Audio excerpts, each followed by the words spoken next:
I'm puffing on that, hey, I'm puffing on that, hey. Yeah, hey,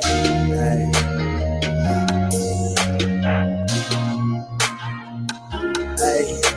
Yeah, I'm drinking, I'm smoking, I'm puffing on that pony.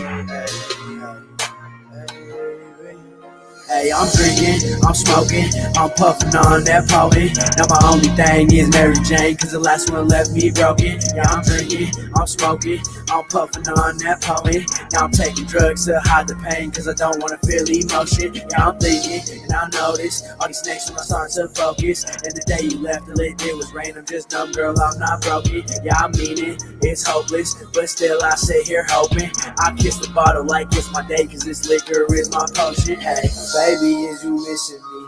I know that you ain't, but if I ask, will you say differently? I'm in so much pain, yeah, girl, I'm drowning in my misery. All it does is rain. When you cry, it's like a symphony that echoes in my brain. No emotion when I smoke this tree. I'm numb like Novocaine, but it's just the way I'm coping, cause I'll never feel the same. But I'm trying to make the most of all the bullshit that is changed. I'm just drowning out my sorrows till they lay me in my grave. Hey, broken and smoking alone, wishing that you would come home. I just want real loyalty, so tired of being alone. No friends are calling my phone, and I give no time to these hoes. I just hide my feelings, cause I struggle at trying to stay strong. I'm drinking, I'm smoking, I'm puffing on that poet. Now my only thing is Mary Jane, cause the last one left me broken. Yeah, I'm drinking, I'm smoking, I'm puffing on that poet. Now I'm taking drugs to hide the pain, cause I don't wanna feel emotion. Yeah, I'm thinking, and I notice all these snakes when I start to focus. And the day you left, all it did was rain. I'm just numb, girl, I'm not broken.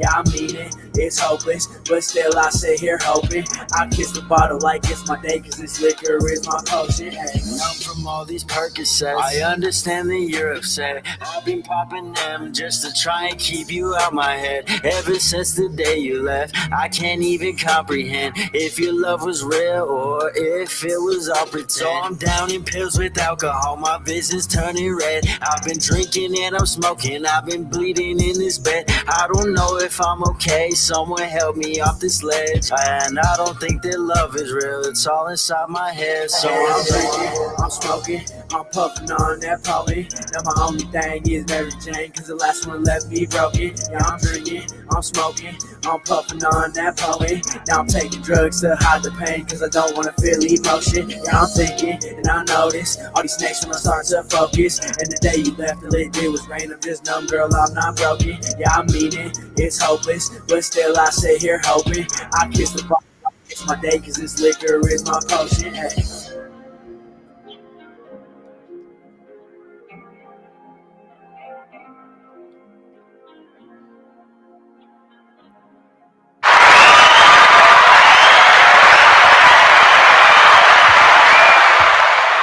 That's right.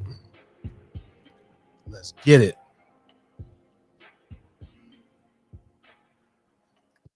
We're gonna do another one by Chino Boy, and then we're gonna get to it.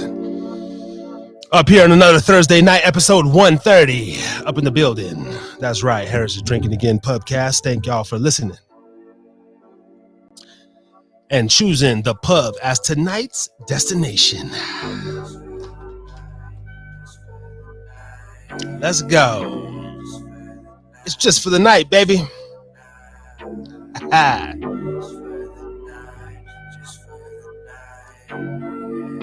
Uh-huh.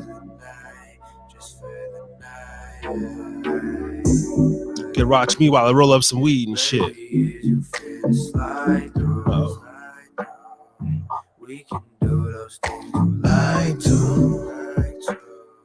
She just wanna do what I do. When I'm faded, then I like you. She be acting like she need me. Swear she always trying to be me. Go check out Chino Boy on YouTube.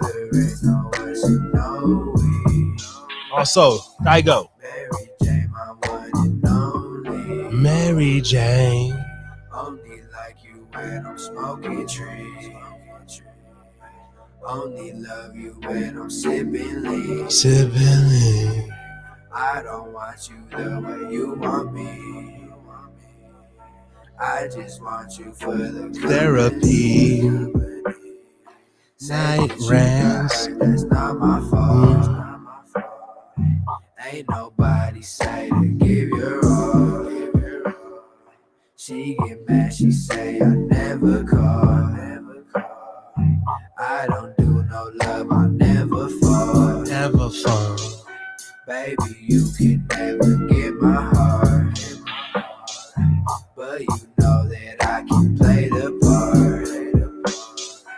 I can act like I know who you are. And we can act like this won't fall apart. Just for the night, yeah, just for the night, just for the night, just for the night, just for the night, just for the night.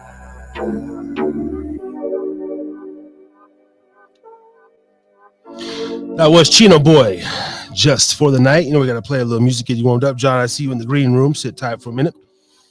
I'm going to do some ranting a little bit. Might do some ranting after he leaves, you know, too. I send the link out to a couple of guests, and we'll see what happens. But if not, I got some shit to say tonight. Yo. Back up in the building for another edition of the Harry's Drinking Again Pubcast. I am your host, Harry Too Scary, a.k.a. Mr. Harris. And tonight, for episode 130, baby, we up in the building, live on YouTube, Facebook, Twitch, X, Podbean. How's everybody doing out there? Oh, shit. Another week, another therapy session. I woke up this morning feeling very, I'm still feeling very good. But I woke up feeling like extra inspired, and I was going to go ham tonight, maybe be a little too honest. I think I'm going to scale back a little bit. I don't want to run anybody off, you know, and you can go check out, episode 103, like 105. You know, you'll get my drift. There's a theme with this show, with this channel, and it's kind of like an unwritten theme. It's a theme that just so happened to like fall in place. You know, every week it's pretty much a highlight of my life. And in the beginning, I had a publicist very early on, actually too early. Me and Steady talked about that, broke that down. I wish I would have had a publicist now or something that I'm 2 or 3 years in. But either way, it was a great learning experience. And, you know, we went 2.5 years strong on the show as far as consistency. Then I hit my wall a little bit. Didn't think it would happen, but it did. And since then, you know, I've been uploading the shows. Where episode 94 is getting ready to go out on Spotify and Apple. So I still got, 36 more shows to upload, and then we're the whole catalog will be complete. You can just give us a Google, and we pop up everywhere. But I woke up this morning. To me, I feel like I got a little sign from the Lord, right? Nothing crazy. I'm not gonna change overnight. Hell, I wish I could. But as I get older, you know, things are starting to make more sense to me. In every aspect, the way I move, the way I maneuver, decisions I make, good and bad. And I woke up with like this, like gratitude, like a lot of gratitude, you know. And I just want to talk about that for a minute. You know, it's like I was adopted and everything. I don't really know my blood parents and all that. It's fine, because I realized, like, and I've always known this part, but I was adopted by an amazing woman who like pretty much saved my life, you know. And the creator probably you know, sent her here, whatever, to save me and take me in. And you know, if we had script writers, of course you could make my childhood, your childhood, everyone's childhood seem terrible, right? You know, put the fluffers on it. But no need to do that. I had a great childhood and everything. And even though we moved around a lot, and I went to hella different schools, and I never really stayed in one location. It made me, I think, who I am. It gave me a thirst for like knowledge and made me be able to adapt and talk to different people, which is a field that I like doing now. And going forward with my life, I would really like to. Shit. Yo. What the fuck? Test. Wait a minute. Hold on. Oh, are we back? That sounds good to me. If anybody is listening in the chat, just let me know the audio is good. I might have to dust this board out or something. Anyway, so I woke up with gratitude, right? And it doesn't matter how many people you have in your life, how many friends, how many followers you have on social media, how many, and like the quote goes, if you can get to the end of your life or whatever you pass on, if you could count like 5 people on your hand that are like solid or ride or die for you, then that's a blessing, right? Ain't that what they say? Let me double check this stream here, because I just had some shit whiz out on me again. Pardon. Let me just go. That's a blessing, right? Okay, we're good. Ain't that what? That's all I needed to know. All right. Sometimes I'll be doing these shows for like a couple hours, and then, well, come to find out, the audio's messed up. Y'all didn't tell me. So anyway, woke up today feeling that. Now, when I was like born, I kind of feel like I've always had this. I'm a good man. I'm a decent man. As far as I don't really want to hurt others or cause anybody pain and stuff, right? But I do realize when you're selfish, and I have a lot of selfish maybe traits, qualities about me, and some could have been like put in like from birth. You're growing up, you just see stuff and you formulate. But I would consider myself a selfish dude, to a degree. I don't like to share a lot of shit, but I'm a giving guy. I like to tip well, and I always say thank you and please, and I know my manners. My mother taught me manners, as well as my stepmother, and shout out to her. I had 2 amazing women in my life, and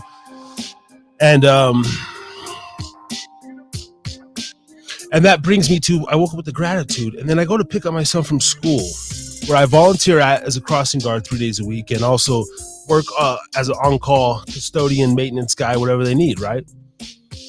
And the principal told me, hey, Dakota, just want to let you know, Dakota has been stepping up and helping out after lunchtime in the cafeteria. And he's like one of the only kids that says thank you, when he's handed stuff, or when he earned an extra popsicle or something, right? And as a parent, that feels hella good. Like the biggest compliment I could receive is, hey, your child is polite. And we get that a lot. That's the second time I've heard it, I think, in a week. And there's a couple places we go that they're like, your son is so polite and everything. So even when I quote unquote get down in the dumps, or I feel like I'm not my best parent, or I'm not the best, those compliments like that make it all worth it. And it's like, oh, thank you, that's amazing to hear. I appreciate it. Thank you for telling me. At least I'm doing something right? At least I got one thing right. I don't know what it is, right? And I'm sure as parents, I know from my mother, she still feels bad. I just talked to her yesterday and today. I feel so bad for the way I raised you. If I can go back and do it again, I would. And it's like, nah, mom, you don't understand it. It was cool, but I can't take that away from you. If you felt that way, and I'm starting to even see that. I could see how all parents, they don't feel like they're going to do enough. You never have enough money. We never time because we have to go to work, etc., etc. Let's keep the music going all damn night. I don't want no dead space. I got enough voices in my head. I don't want no silence. Okay, I've done enough silent retreat. I need music. I need sound. So there should never be a dead space on this show tonight. I'm gonna keep talking and talking and talking and talking. The music's gonna keep playing and playing and playing and playing. I'm talking about we're going from 0 to 60 all the way through. The old Harry is back, okay? Kind of in a way. The old Harry actually has moved on. And in the last 2 years, I think I've changed dramatically, and not in all the good ways as well. Because I'm fighting the desert sickness, guys. And, again, there's a theme to the channel. Go listen to Desert Sickness, which is on Desert Underground Volume 3. Okay. And it's not one thing, it's many things. Desert sickness is a lifestyle. It's also a way of life, but it's also a haze that sits over the whole Southwest region and up here in the high desert. And it stretches out, to Utah and kind of curves. It goes through Idaho even a little bit up there in the high desert. But I'm just saying, New Mexico, it's all the same. And it's a lifestyle that you have to, it's you're born into it. But, you get sucked in quickly and then it's hard to get out. And I've never gotten fully out. I've only been able to make up to the top, and I could put my hand, look my head over, and I was like, shit, and then you get sucked back under, okay? But this is my sign this morning, and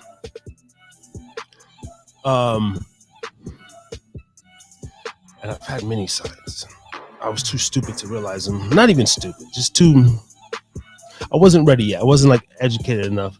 And I do read, I play stupid very well. I actually prefer to play stupid. That's how you live longer. If you just come out against the gate, you die, you get fired. You have to be a bullshit artist in this world. You have to. And but you can only play so long before the realness kicks in. And I know that I play with fire. Okay, I've always liked fire, literally since I was a kid. If you tell me that shit's hot, I'm still gonna tap that motherfucker. I got to. I'm going to do that, even as a grown man. So I've just learned this about myself. I've accepted it. But I am on the mission to change a few things. I'm gonna ramble a little bit on the subject of spirits. Okay, overall, alcohol is not good. I got the beer in the logo after the first year. This channel is not just about liquor and stuff, but alcohol is very bad for you.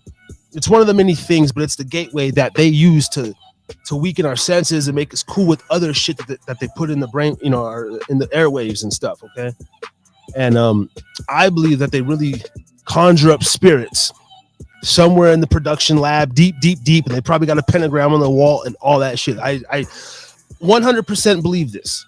The record labels do the same thing. When they're doing the masters, they have witch doctors and high priests from the Church of Satan and all sorts of shit, voodoo dog, and they chant and they hum and they actually insert demons. This is already actually fact checked. There was what's the toy company? The big one makes all the damn toys. Haribo, or that's the candy company. The other one, they had a lawsuit because a whistleblower came out and they were putting messages in the dolls. So when the doll goes into you buy it, and now you got a possessed doll in your kid's bedroom. This is real shit. People may not think it's still going on. Now, it's like, oh, I know this, and no, you probably got hella shit in there. That's But I say that to just say Harry is very conscious and very aware. Okay, even when I'm in my lower vibration, I'm still aware. And even when it sounds like I'm not listening or looks like I'm not listening, I'm definitely listening because my peripheral is immaculate. My peripheral hearing, like a dog, sometimes you can see my ear wiggle.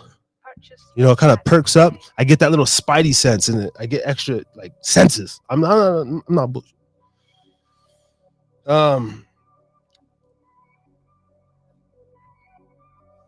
And so, some Dead Space. It's all good. Let the beat drop. Let's kick back in. So anyway, I feel good about that. It'll make sense later. It makes sense to me now. The point is, keep moving. You keep going on. And before we bring John on here, I do want to say, shout out to Brother Ray. I sent Brother Ray a little voice note because we've been a little distant from each other. No particular reason. We were just hanging out together at the Life Surge, which is a very great event. And I did cry. You cannot sit around and listen to the word of God for 8 hours, and then they hit you with the music, and it creeps in. It actually creeps in your chakras. And the motivational speaker Ed Milet, he was good, man. He was good, and I welted up like a motherfucker, man. But this, like, the spirit was in that motherfucker building, bro. It was a good place to be. I got a lot of crying to do because I don't do much of it, but it's like I need to be in a padded room. Actually, I want to break some shit. Anyway, and just like but it was a very good event. I sent him a voice note, man, because what I've realized is, like, God is so patient.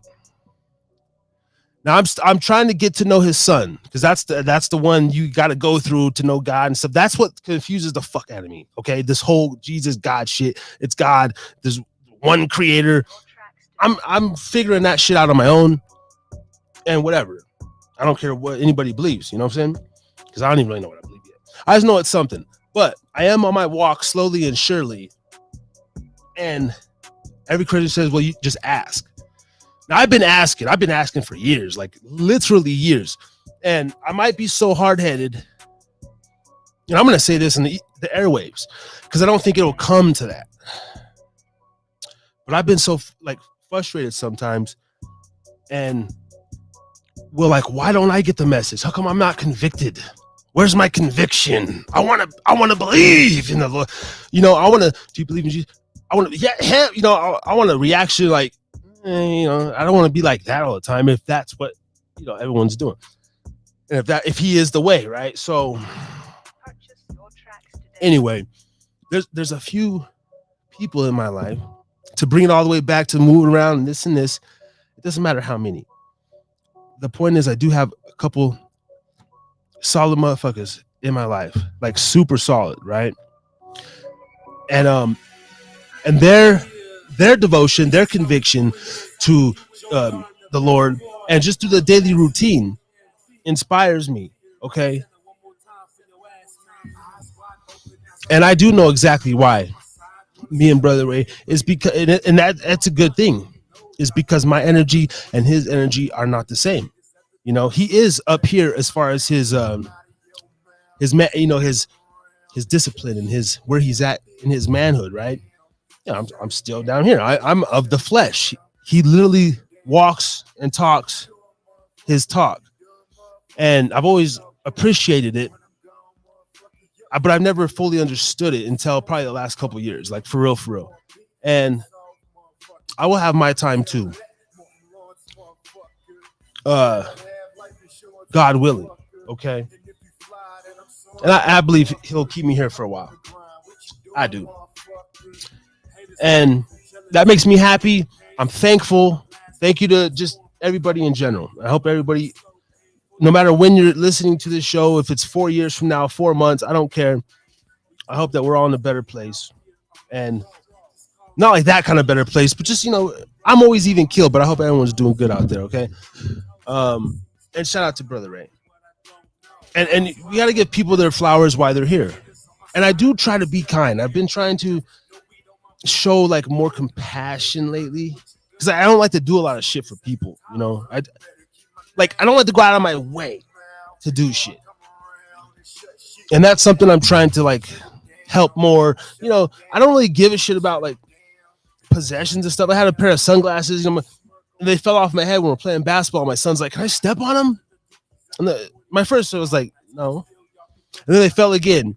"Can I step on them?" "Go fuck in the head. Go step on them." So if it's stepping on I said, "You better stomp on them good. Like, don't just," I said, "Crush them up. Crush them others, Okay. I was the same way.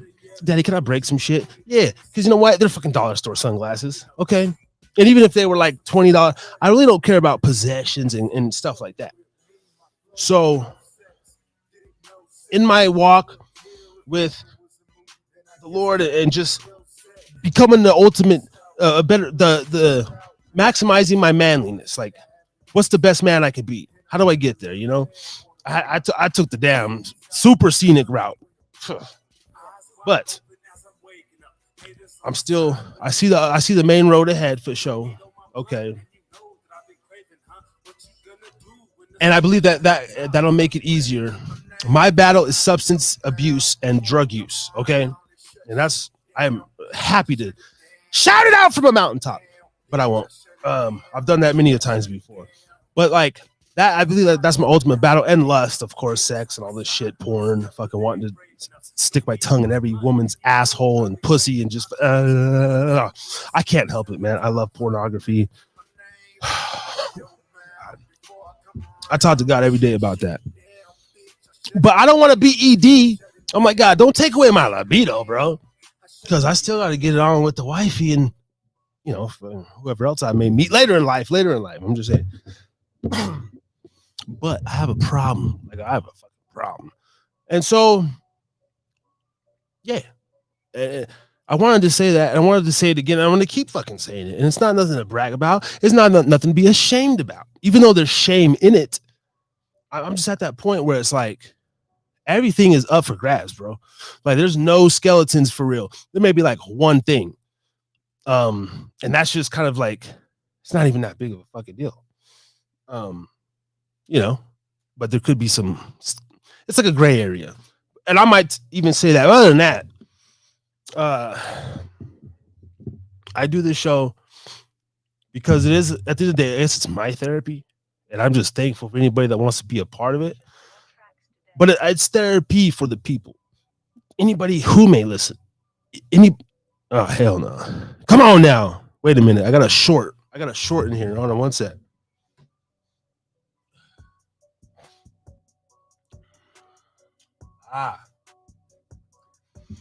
I think we got a goddamn mouse in the garage. Goddamn rat back in the pub chewing on my cable.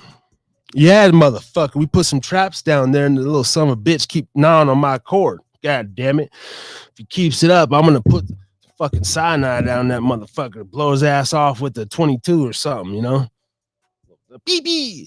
Anyway. Okay, I got to be sure not to touch this too much. That's what happened last week. So yeah, anyway.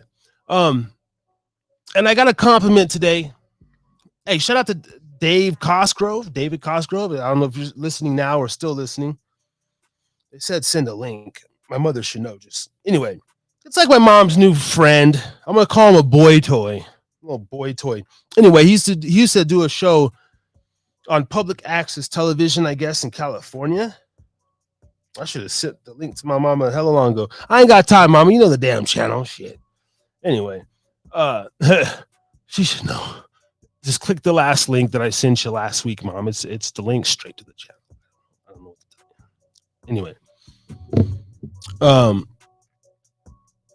he had a public access show. He's done some things, and he gave the show a listen last week, and he gave me some propers and stuff. Hey, man, you got a knack for this, and etc. You're gonna go places and stuff. I appreciate that, man. I do feel comfortable on the mic. I do want to use my voice. I always known that. That's why I started being a rapper. Thought I was a rapper. Fucking shit.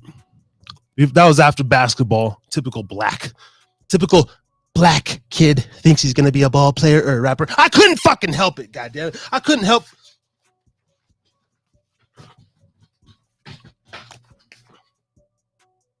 God damn it. I couldn't help it. I couldn't help it, guys. I'm Trump washed. What the fuck do you want from me? But anyway, it was like typical shit, right? And then you figure out, oh, well, hell, why you gotta be a rapper, buddy? Can't you just do some poetry? Can you be like a Picasso kind of guy? I could do that too. And I do believe I'm gonna get somewhere with this. I don't even got to get the shine. But before I leave this earth, and before I wrap up this segment, because by the time if I keep yapping, John's gonna have a damn pack of smokes gone and just chain smoking away back there. Goddamn, he got the Marlboros and shit. Hey, girl, give me a goddamn Budweiser out that fridge, would you? Shit. Anyway, wish I had a Budweiser. It's hot as fuck up in here.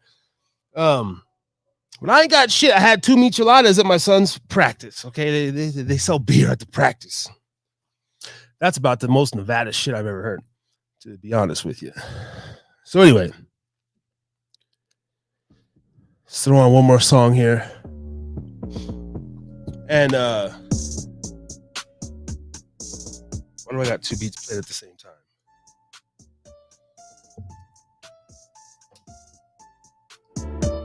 All right. So yeah, I hope y'all been highly entertained. Maybe I dropped the gym or not. If anything, I don't mind being a baboon for the camera. I really don't. It's just after you're a circus animal for enough times, it's like, bro, give me one important message to say. I'll dance for you all day, massa. I don't care. Tippy tap, tippy tap. I'll stand on my toes. I'll even bow. Yes, sir. Okay?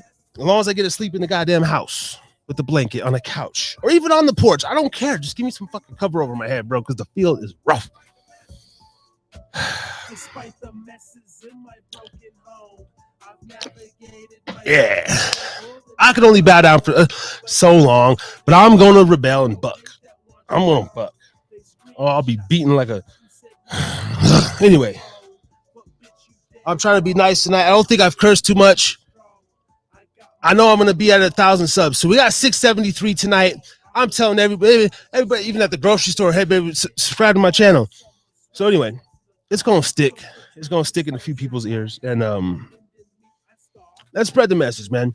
This is an open place as far as like, if you know anybody that just is like struggling with stuff, you know what kind of stuff, desert sickness stuff, you fucking sit them, you tell them to come through and be like, it's kind of like a virtual AA. Tell them it's like a virtual AA, but it's tight because the host, you know,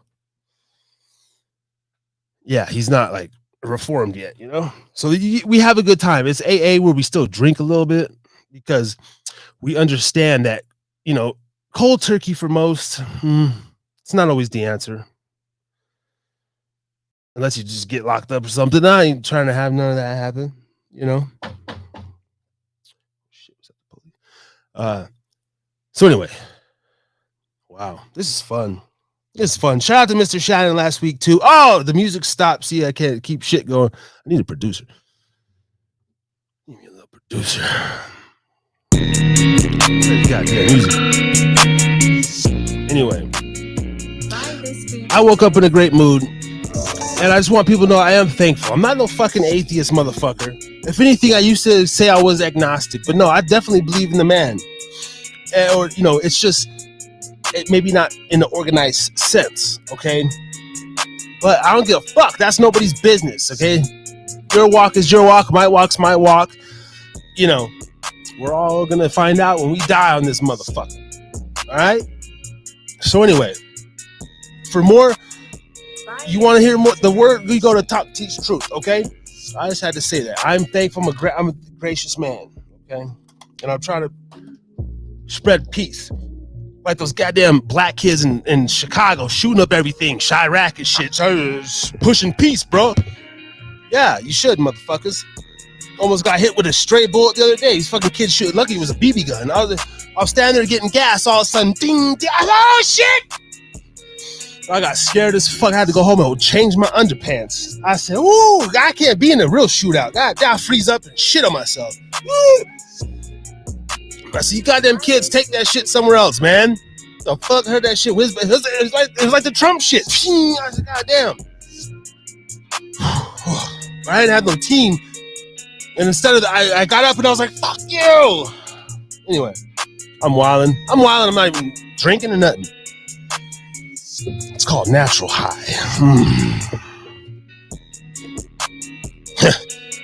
Not all highs are natural. Anyway, wow. I'm gonna shut the fuck up, ladies and gentlemen. I think we're gonna bring John to the stage and shit. Because if not, I turn into a fucking goose, like a ham, and I don't want to get my head chopped off like a ham and be on someone's dinner table and shit. So. But it's going to be a good show. DJ Steady, you also got the link. Joey, you got the link. You know, if you come on, you come on. Pub's always open. Tonight we close the doors like who knows. You know, we let all the suspect individuals in the back. And there's like a little underground thing where no traffic, none of that weird shit goes on. Just like underground fighting, you know, all shit like that. No weird shit. Okay.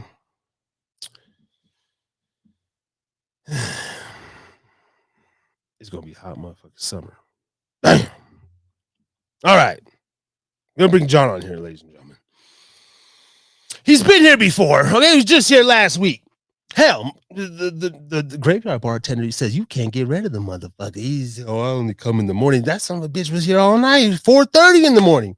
I looked on the cameras. I said, "Yep, God damn, that's Reno John slumped over. He was smart enough to fall asleep in the passenger side with his keys on top of the roof. That way the police can't get him for DUI. That was a good move, John. So, without further ado, he's coming back to the building. Ladies and gentlemen, Reno John.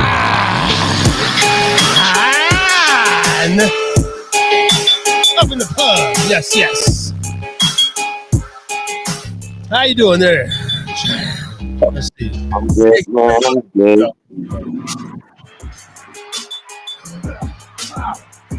Oh, shit. Yeah, man. Sorry, I had to rant for a little bit. Just like, I gotta get my mojo, man. You know, just like, I gotta get back into the flow of just talking. No, I'm digging it. You had me dying over here, man. I'm laughing my ass off. Like, at least someone is. Shit. I don't care if you laugh at me or with me. I just like to get some. No, it's more relatable. It's not necessarily like I'm not saying like you're making. I dig the vibe. Like, I appreciate it. But even if you were, I do that. I will do that. Yep.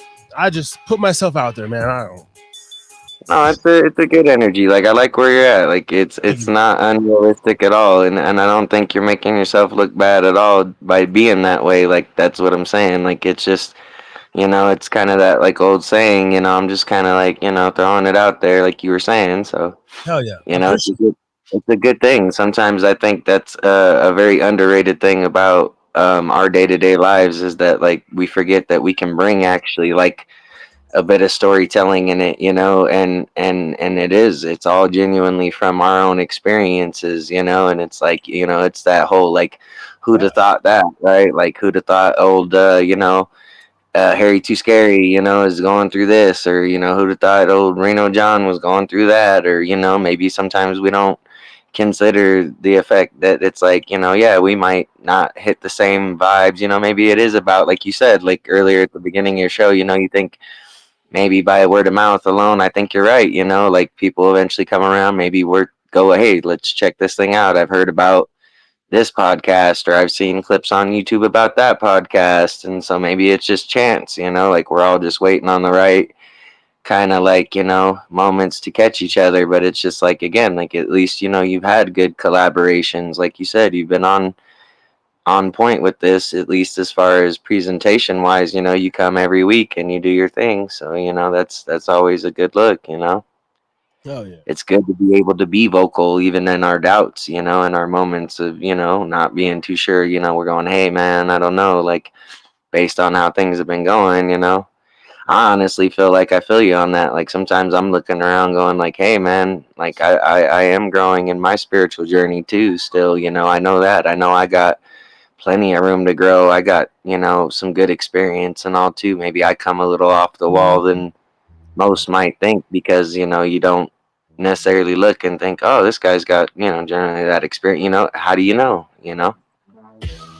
And that's where conversations come in, and no better conversations, get to know somebody over a beer, man, you know, like, or coffee, your choice, but, you know, like it's a local loose setting, and yeah, thank you for that, man. You know, it just everything starts from just a thought, right?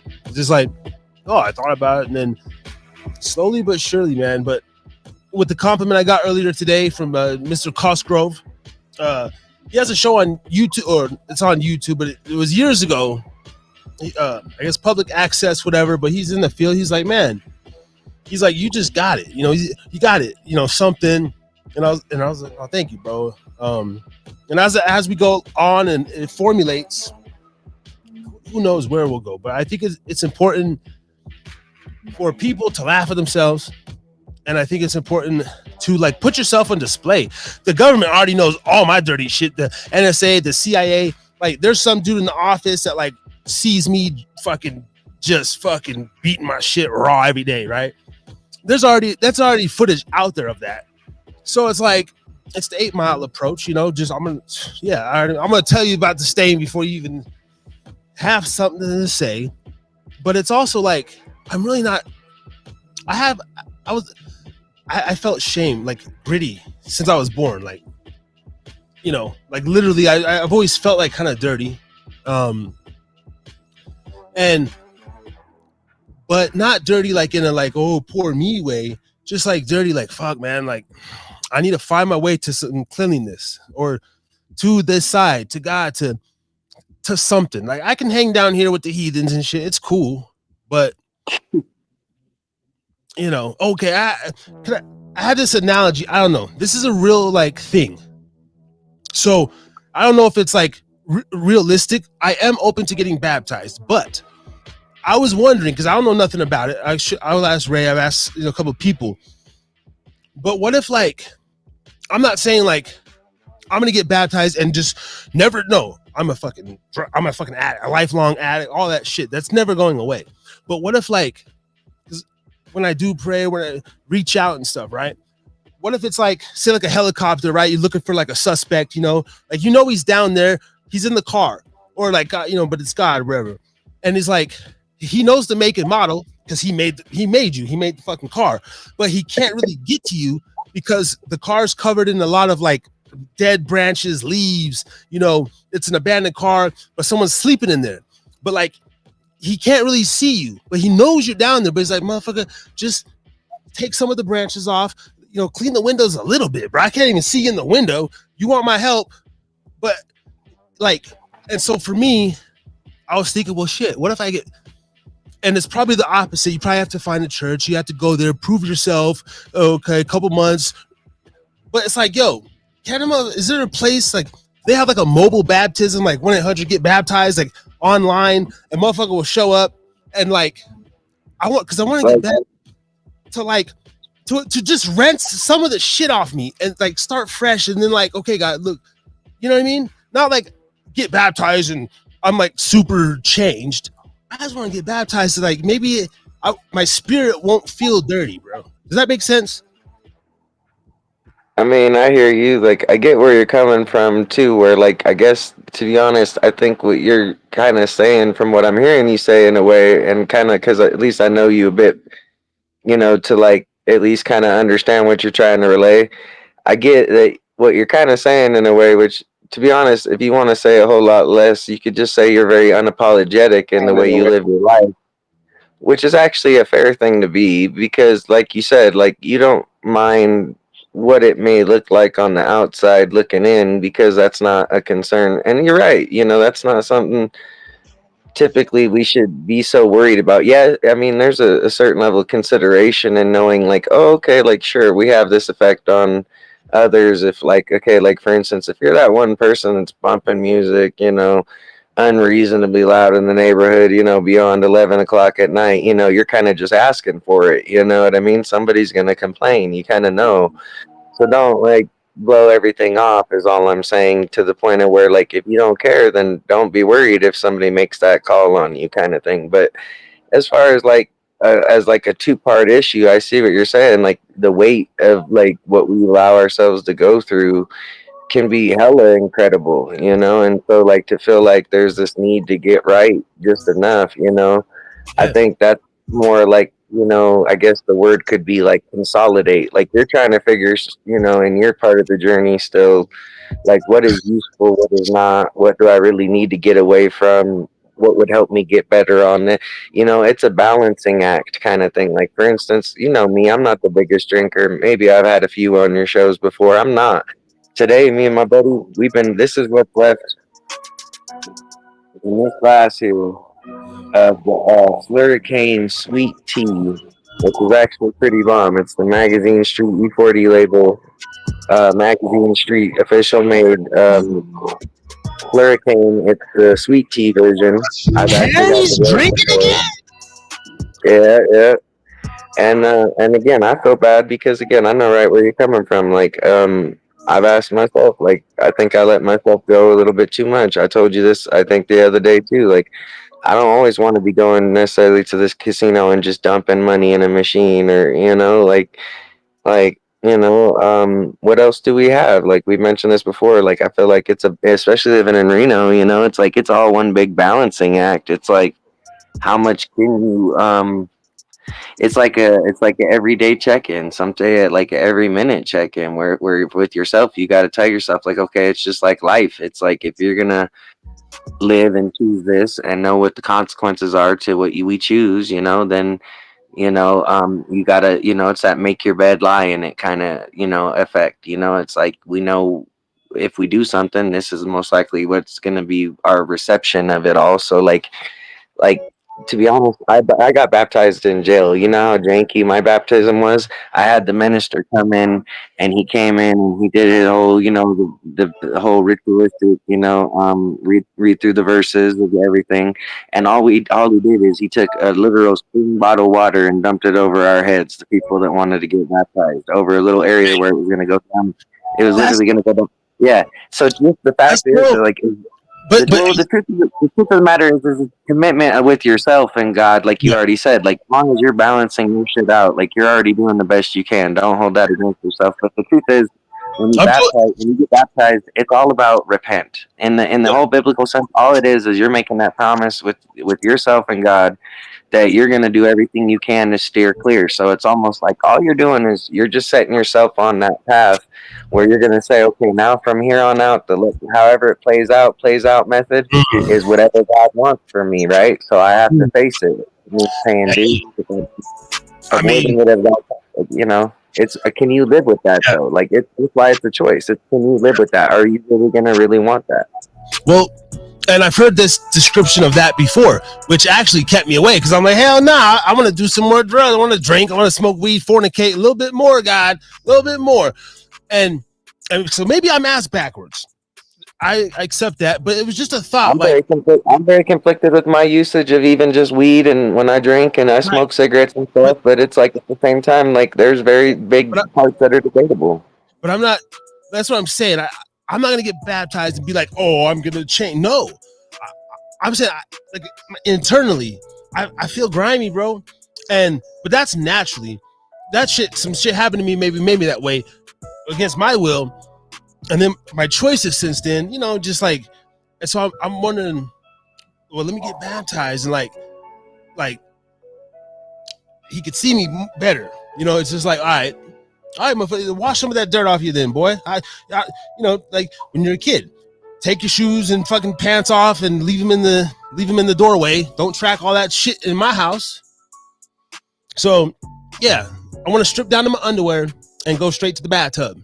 Okay. Can I ask a question though, real quick? Like, Yeah. have you attended church at all in recent, by any chance? Like in the recent years or Well, so? um, I did the live surge with Brother Ray this last week, and I went to Brother Ray's church one time since I've been here. Uh, but I went one time, and then no. I went one time in 2 years, and then in Utah, uh, I think I Well, never went to let, church. And then let, growing let me, up, yeah. I went to church like I remember 2 times going to church growing up. Well, let me put it to you like this: what if I told you that it's not about putting stock into how you do it when you go to church? Because everyone's got their different little facets of how they have little tributes that they pay, Yeah. to what makes sense. Like I've attended a lot of different churches living here in Reno. Like I really have. I got a few I still like to go to on occasion when I feel it, and honestly, I feel like there's a certain level of like, you know what? Like the church itself is a place of God. It's meant to be the place of God, like a place to go to find the peace, if you will. It's like seeking asylum, right? But the truth the truth is it goes so far back that it doesn't need an institution.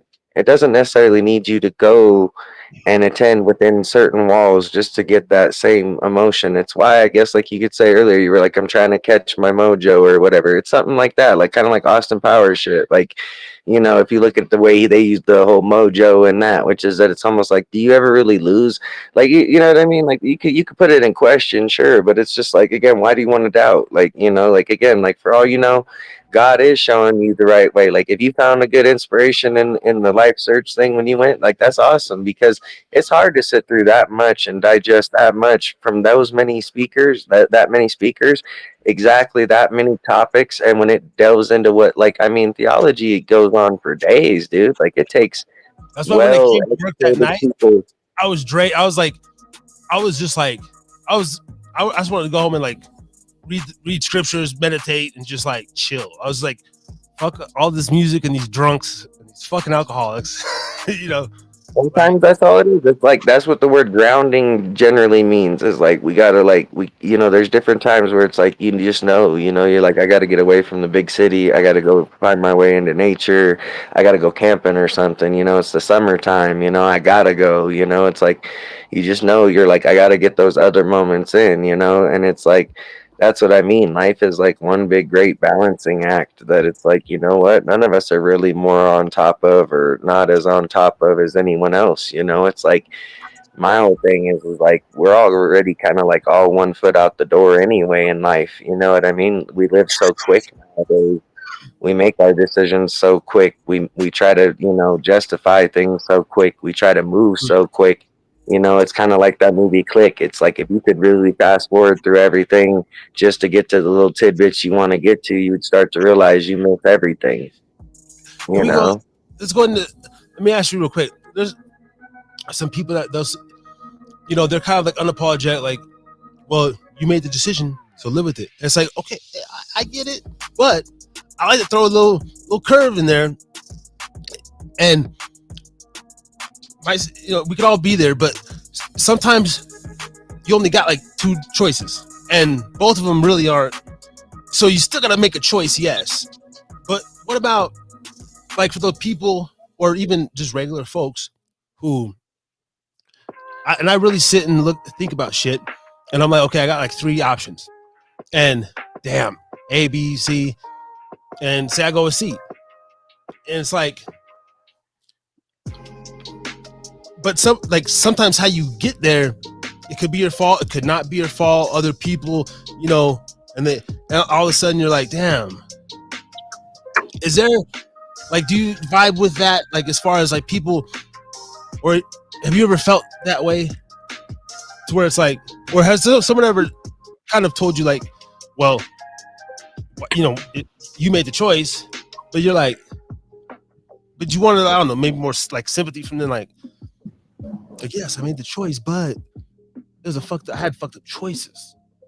Like, yeah, I mean, honestly, that's kind of how I feel like I'm living right now to an extent, as I've mentioned a few times before, like things with my baby mama. Like I actually, like, perfect example is like when she trips on me about how things are going in regards to our daughter, and then it's like she tries to kind of almost like only like fall back to like throwing it in my face kind of thing, like, well, at least you get to see her and this and that. And I'm like, there's so many things I could literally like pick her apart about right now. It's not even funny, but like the truth is, like, why trip on me for being a part of when she's the one that chose to walk away in the first place? Like, you can't make me feel bad over the fact that the matter is that, again, out of the choices, like, this not how I want it to be. Still, like, I'd rather, I could trust her. I could walk up with, or I could work with her, and we could have that dynamic where, again, like, for instance, at any point over this last little over a year and a half, like, should I have needed a minute myself, which, believe me, I have, like, where if I could have like fell back and kind of gone like, hey, I'm gonna rest and just, you got the kid, you're gonna watch her, you're good, okay, cool, I got you, all right, whatever, boom. You know what I mean? Like, she's not been really present at all. Like, so again, like, not having, like, feeling helpless, truly helpless in a situation because it's not on you. Like, yeah, I know what that's like. I'm living that in a lot of ways right now, and it sucks because, again, like, it's not that I don't necessarily trust her. It's just that, again, she hasn't shown up. Period. Like, what tells me that there ain't gonna be a time where she's tried to trip on me? Like, well, you should just allow me to like take her and go do whatever I want to do with her for a couple hours or whatever. And it's not like I don't figure I can't and it wouldn't be all right. But it's like, what tells me anything about if you can't even bother to come see her at any given point just to spend time with her, however it is? Not that that should stop her anyway, and yet it does. Like, what tells me that in a very blink of an eye, if one of your friends sends you a message about something or whatever, like you're not gonna flip the script, and then yet you still got my daughter along, and yet you're gonna pull. I can't. I'm sorry, I can't. I That fucking can't. Out of all that's options, I'll be the dickhead that makes it seem like I'm sorry. All I'm gonna do is be like, I can't, dude. Like, I'm sorry, I can't co-sign doing something that just don't make sense, because as soon as you issues. turn on, Yeah. yeah, I'm like, and it's not that I don't trust her. You know what I mean? It's just like Well, I'm you not can't. gonna take a chance on my daughter's life about it, dude. I'm sorry. Like, You again, gotta, it's kind of a well. Either way, you kind of don't trust her. That's fine. You shouldn't trust, and you shouldn't trust a dude either, ladies. If you got a punk ass baby daddy, who at least I do some shit, but I hold my shit down. God damn it, I'm a functioning motherfucker. No, and I've done everything. Yeah, I've done everything I can to try to be as fair as I can. 'Cause I told her I'd rather work with her than her parents. But it's like right now, I got a fucked up scenario. She signed her parental rights away. Her parents have her parental rights. I'm maintaining my position. I would rather have my daughter here with me on an everyday basis, and that's just how it is. Because I told everyone that's how Let me I'd ask rather you it be. are, you're trying to get like the parents don't want to just give the custody over to you though. Like so you Like, have to.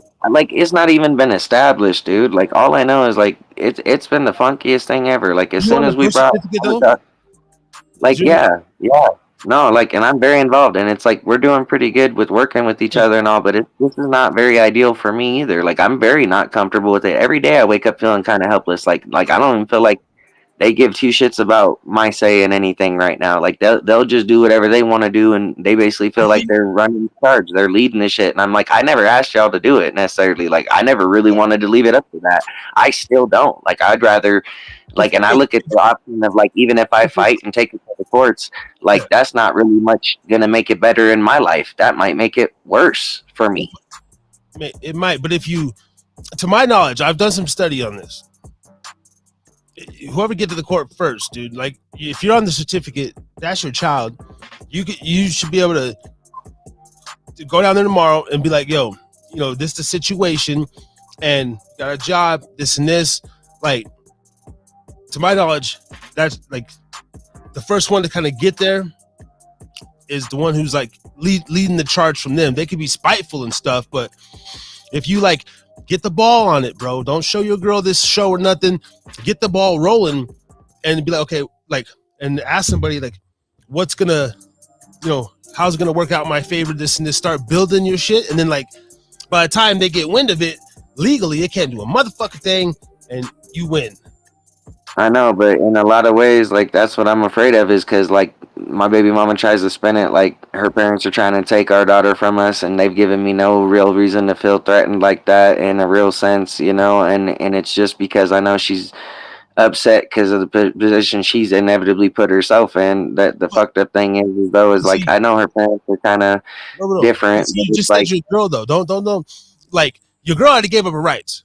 I know. See, that's a nice guy in you, John. Fuck that shit. She gave up her yeah, rights, so you gotta treat her. She's for treat her how she gave it up. Boom, and then that's just between you and the parents. Now you get the ball rolling, that's and why then what now I'm saying take ultimately though is that, like, we work together well for what it's worth, and all on the regular, but it's just like there's just some parts that it's like, I don't know, I guess it's just the dad in me, the way I want to be, you're like, kind you're a of man, stuff and with that's your you. seed, bro.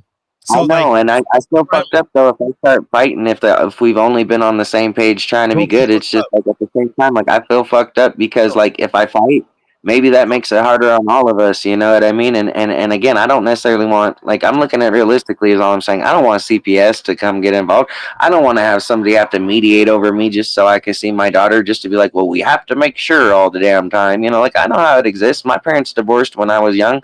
I had to go fly back and forth ever since I was little from here to Illinois, dude. you applied for the full custody though, off the rip though. Like, I I'm mean, gonna do. I mean, I don't know. Like, that's what I know. It's just, it's well, the weirdest just fucking talk to thing. an attorney, like, be like, yo, like, so by the time they I catch talked wind, to it. Yeah, I talked like, to another attorney one time, but it's like, again, it's just like, again, it's hard because it's like, if anything, I'm fighting them, and it's just like, man, I don't want to necessarily do that either because there's. ladies and gentlemen, let's do our best to get John a, donate donate to the show first. Hi to Pubcast Cash App. But let's get John, an attorney, here live on the show. As a matter of fact, I'm going to interview an attorney, and we're going to mediate this live. We're going to have our first episode of a family trial here on the Harris Drinkin Again Pubcast, November 23rd, 2025.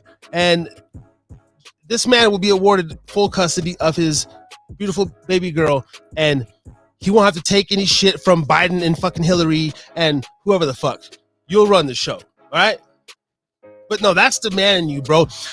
Look, one of the reasons why I stayed and like I have a commitment. Period. I don't want a lot of children with a lot of different women. Hell no. I want one, maybe two. That's it. Now, baby mamas I'm talking about, not kids. Nah, but like I made it. I didn't want to leave a little boy abandoned, bro.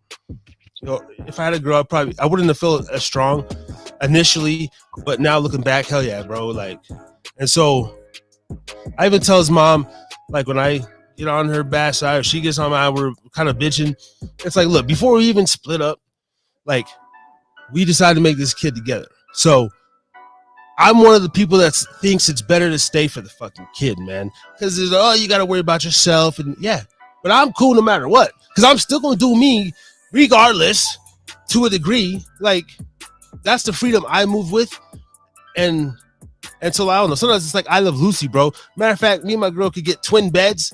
And then we have like then we have like a boogie room to where we go get it on. You know, we got a little king size bed in there in the guest room. Yeah, we go make love in the guest room where the parents stay when they come, and then we'll sleep in twin beds. I could live like that, like honestly, shit. But I think it's cool, man, because like my kid knows she's loved, and we're not like we're cool. We're like I love his mom. Like I think we're friends, you know, and which is probably the best thing. And actually, I think I treat her too much like a friend. She gets mad about that, like. Too much, like almost like one of the guys and shit, one of the fellas and shit. Just I don't know, but either way, I feel you, man, and thank you for sharing that. Like, you know, because I don't know, being a father like changed me for the better. I wish I would have waited even a little bit longer so I would be a little more mature and shit. But because I'm still a kid, and my brain, according to professionals, your brain stops like developing when you do drugs, and I was on pharmacy drugs at like 6 years old, and I had my first cigarette by 7, and first taste of vodka by 8 or 9, methamphetamines by 12, and coke by 17, 18, and then more methamphetamines and tobacco and weed since 11. I forgot the weed. Fuck, man, holy shit. No, but and then back on prescription drugs in 2014 on some Prozac for fucking the bipolar. He wanted me to go get diagnosed. He gave me the shit, made me crazy. I went back, he gave me lithium, and then the lithium, I'm like, bro, I got the same shit. I'm like, I'm fucking dick hard, just psycho, bro, like energy through the roof. I'm like, what is this shit? And then I said, fuck it. I'm a street guy, you know. I just do recreation shit, man. I'm gonna smoke my weed, have a shot of liquor a day. I don't give a fuck. That's got to be the same as the pills that your ass is giving me. I swear to God. But like, I'm a drink and smoke. I'm a smoke a lot, drink a little, man, and just maintain a moderated diet and rock the fuck out. And I found a way to kick the depression, all that shit, man. That was my last time going dark, bro. What was that? 11 years ago? About 20? No, shit. Way before 20. I was like 24. It was before the car was born. But anyway, like 23, 24. I went through that fit again, man. That dark cloud came, and I said, no. That Prozac's a motherfucker, bro. Like, if I had to go to war or say I like knew I was facing like a prison, you know, if I was like P. Diddy right now, I'd be telling my lawyers, give me some Prozac, nigga.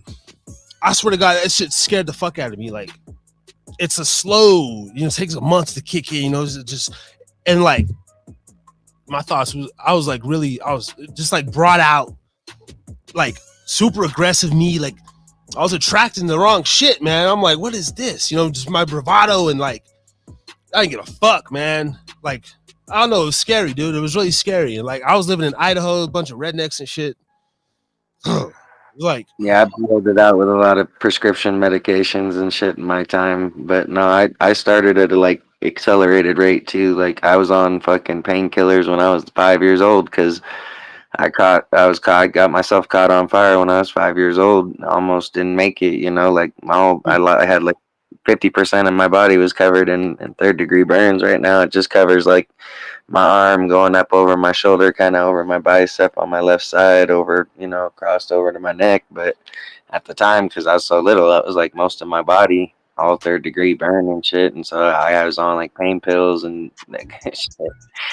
Got me in all kinds of shit. Yeah, no, I started smoking when I was real little. I started drinking when I was real little. Like, you know, it kind of all. that was the days, man, when you said still the cigarettes out your friend's mom's pack.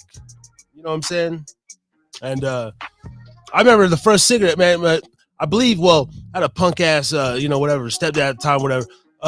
He used to smoke basics and GPCs, and I miss me a good old basic, boy. They're like my friend's mom used to smoke the Misties, the long motherfuckers, you know. Right.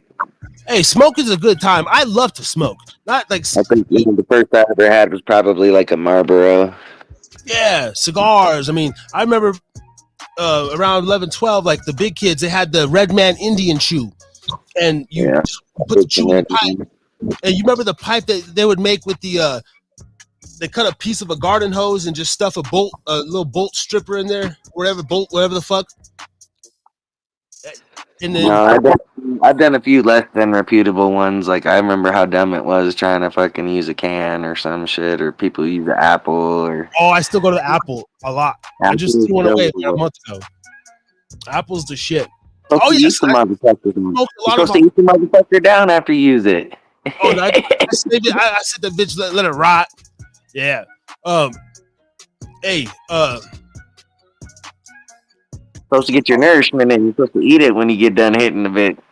That's how we got here, man. The bitch ate the apple, man. I ain't eating that fucking shit, man. Fuck that. That's what got us here. Bullshit. Everything was all good before the bitch ate the apple, dude. I don't even like apples. Matter of fact, I hate apples so much. My first revolt was in first grade when they tried to get us to watch Johnny Appleseed. And I stood up and I said, just kidding. I sat there and watched that thing. Yeah, I love apples. I don't love them. My favorite is the raspberry and blackberry. Oh, dude, all day. Like, just give me berries. Okay, that's my life can go. No, I got a question for you though. How would you feel about some shrooms though? This point.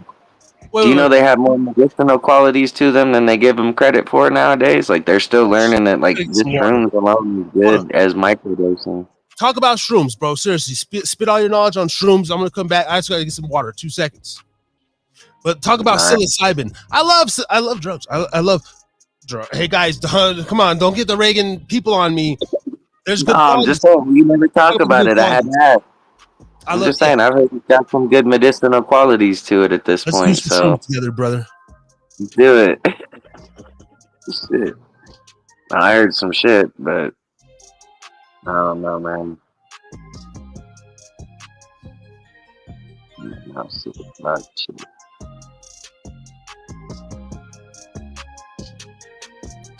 It's been a minute since I did some fucking things.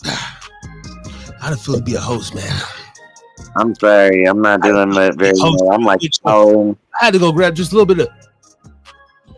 I was hoping you could come back quicker. I'm sorry, no, I'm just saying, like, I was stalling. I couldn't say shit. Like, I'm thinking over here because you said psilocybin. I did that, but I'm like, I don't know all my shit. Okay, I was just like, I was gonna fill it all the way up. I was like, let me just see. I said, fuck it, let me just get a little sip, man. I can't be looking like Tyrone Biggums and shit.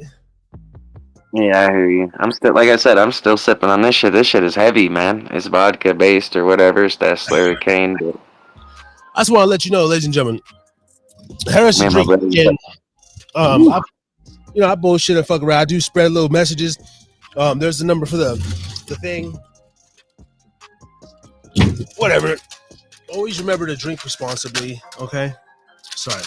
Give my little disclaimers because I've only had this little shooter tonight. That's all I got, man. I don't really want to drink. I did have 2 Modelo's. But No, no, it's that's good my. to get it. I know I didn't fucking do shit but sleep all day yesterday, man. As much as I could, I was dead.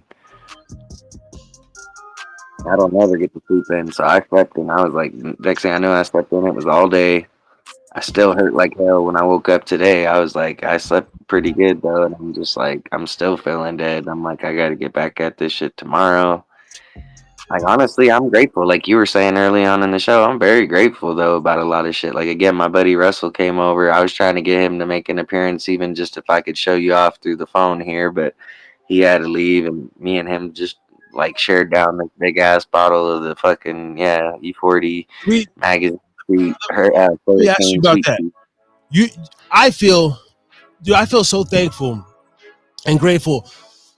But I can to people in my life, couple people, and like I can never repay them through monetary. And I even, if I could walk the ends of the earth, I sit like, and I probably haven't shown that back to them, but they mean the fucking world to me, dude. And that's part of my thinking to where I'm not good enough. That's my thinking of that grit and that grime and that I was born dirty. I don't know. I just always felt like not good enough. But yeah, I'm loved by enough people, and it's like I feel indebted, and it makes me feel bad. It kind of adds to the dirtiness.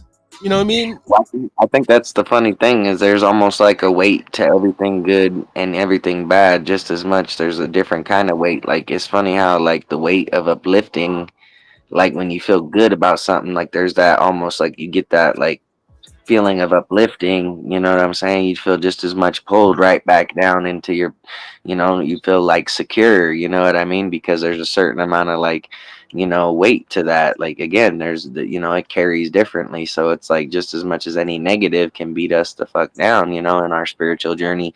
And we're just gonna end up feeling that shit, you know what I mean? Like the truth is like, I was kind of saying a bit ago, it's all really just one big ass balancing act that really none of us can really truly have down. You know what I mean? I feel like that's the thing about, said experience each one of us brings to the table. It's why we're all very valuable to the very same table. It's like if I could explain just as much as I wish I had the words for it, like exactly like kind of what you're saying just as much. Like there's so many people I feel indebted to already as well that I feel like I couldn't do enough to show as much as my gratitude would really allow. Like I feel like I want to Yeah. be And limited by nothing. I think the only way we could do that, and I thought about this as I was walking out the front door today. I was like, well, the past is the past. The only way I could do that is like being successful, being the best man I can be, the healthiest I can be, and like growing my family, and whatever. Just like be a good person, and then like they're happy because of that, like. And I said, shit, that's kind of a harder task than just, can I give you like $3 million, motherfucker? I love you, It's like, Yeah. but it's that deeper connection, that deeper commitment, And I'm not gonna lie, that's scary as fuck, man. No, it is because to realize that you're basically like, with said commitment being what it is, that yeah, when you're committed even to improving yourself, right? Like you realize you're putting it all in, that's why, things often mean the world to us when it does come true. It's like why it's good to, see that we have goals and try to achieve them. You're not wrong for feeling like, damn, I'm feeling like scrambled eggs here. Like I'm all over the place. Like, don't even know where it's at. Like, is it this? Is it like that? Like I'm racking my brain. I don't feel like I'm doing enough. I feel like that's the thing. We're all feeling a type of way like that. We're scrambling. Feeling all these things because of the just I emotions. love it when you're scrambling and scraping for shit, Daddy. I It's like like the that, same Daddy. note. I like when you're scrambling and scraping for shit. Yeah, John. Hey, when you gonna come party with me, John? You never partied before, party. No, I was kidding. Oh boy.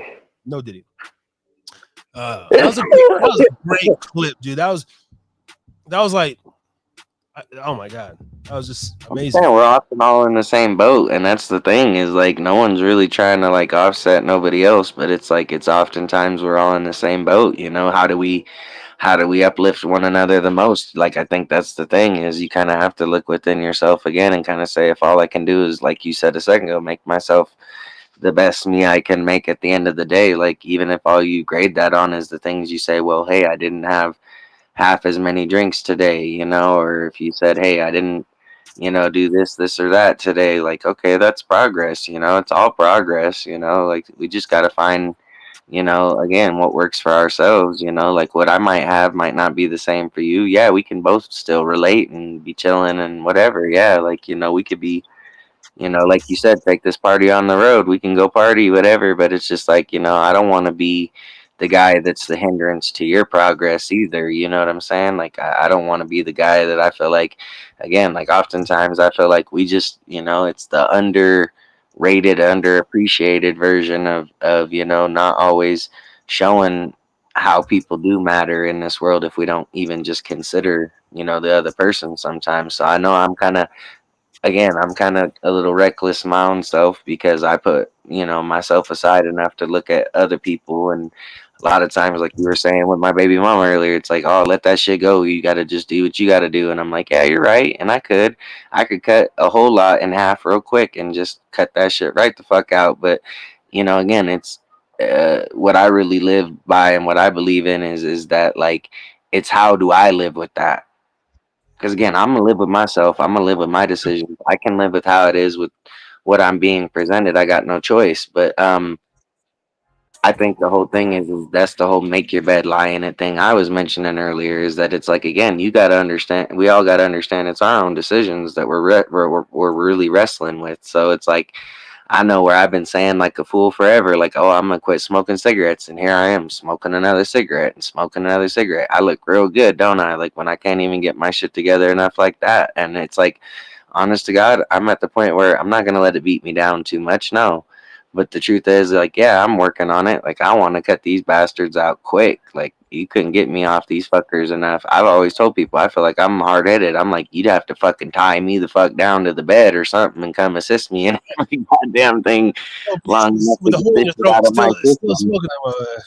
Like I'm Yeah. hardcore, bro. Like I'm sorry. I'm like that's just I know myself well. I'm like I know I'm gonna be that Cigarettes. dumb motherfucker that's gonna push my luck, bro. I'm like I want a motherfucking cigarette, and motherfuckers can't talk me out of it. I'm fucking Yeah. damn hard headed. Marlboro man, yeah, he roped you. He got the rope around your neck. Now you know how it feels like to be.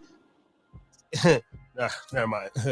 No, you're good. uh, a slave. It's like Uh, yeah, man.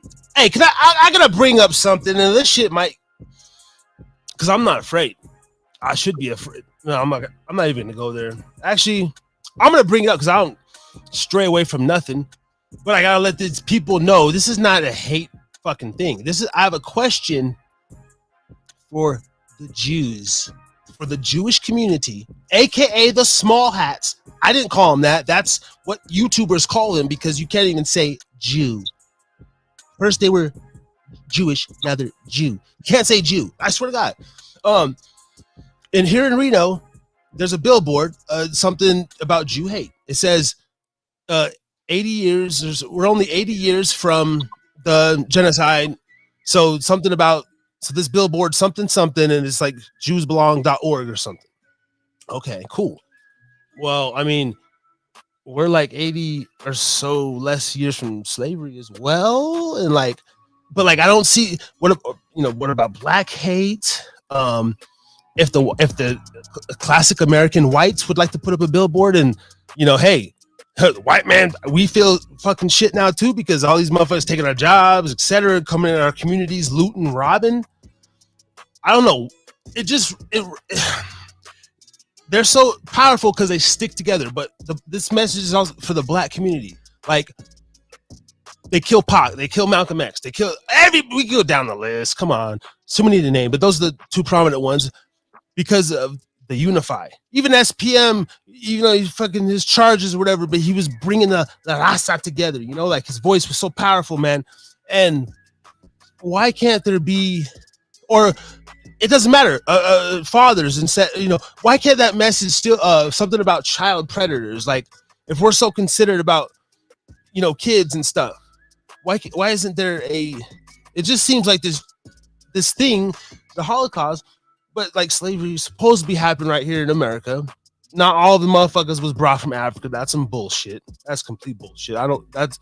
We can go into that, but they came here, conquer shit. Even the Irish were fucking slaves. They had some horrible shit happen. They were treated like fucking N-words too back then.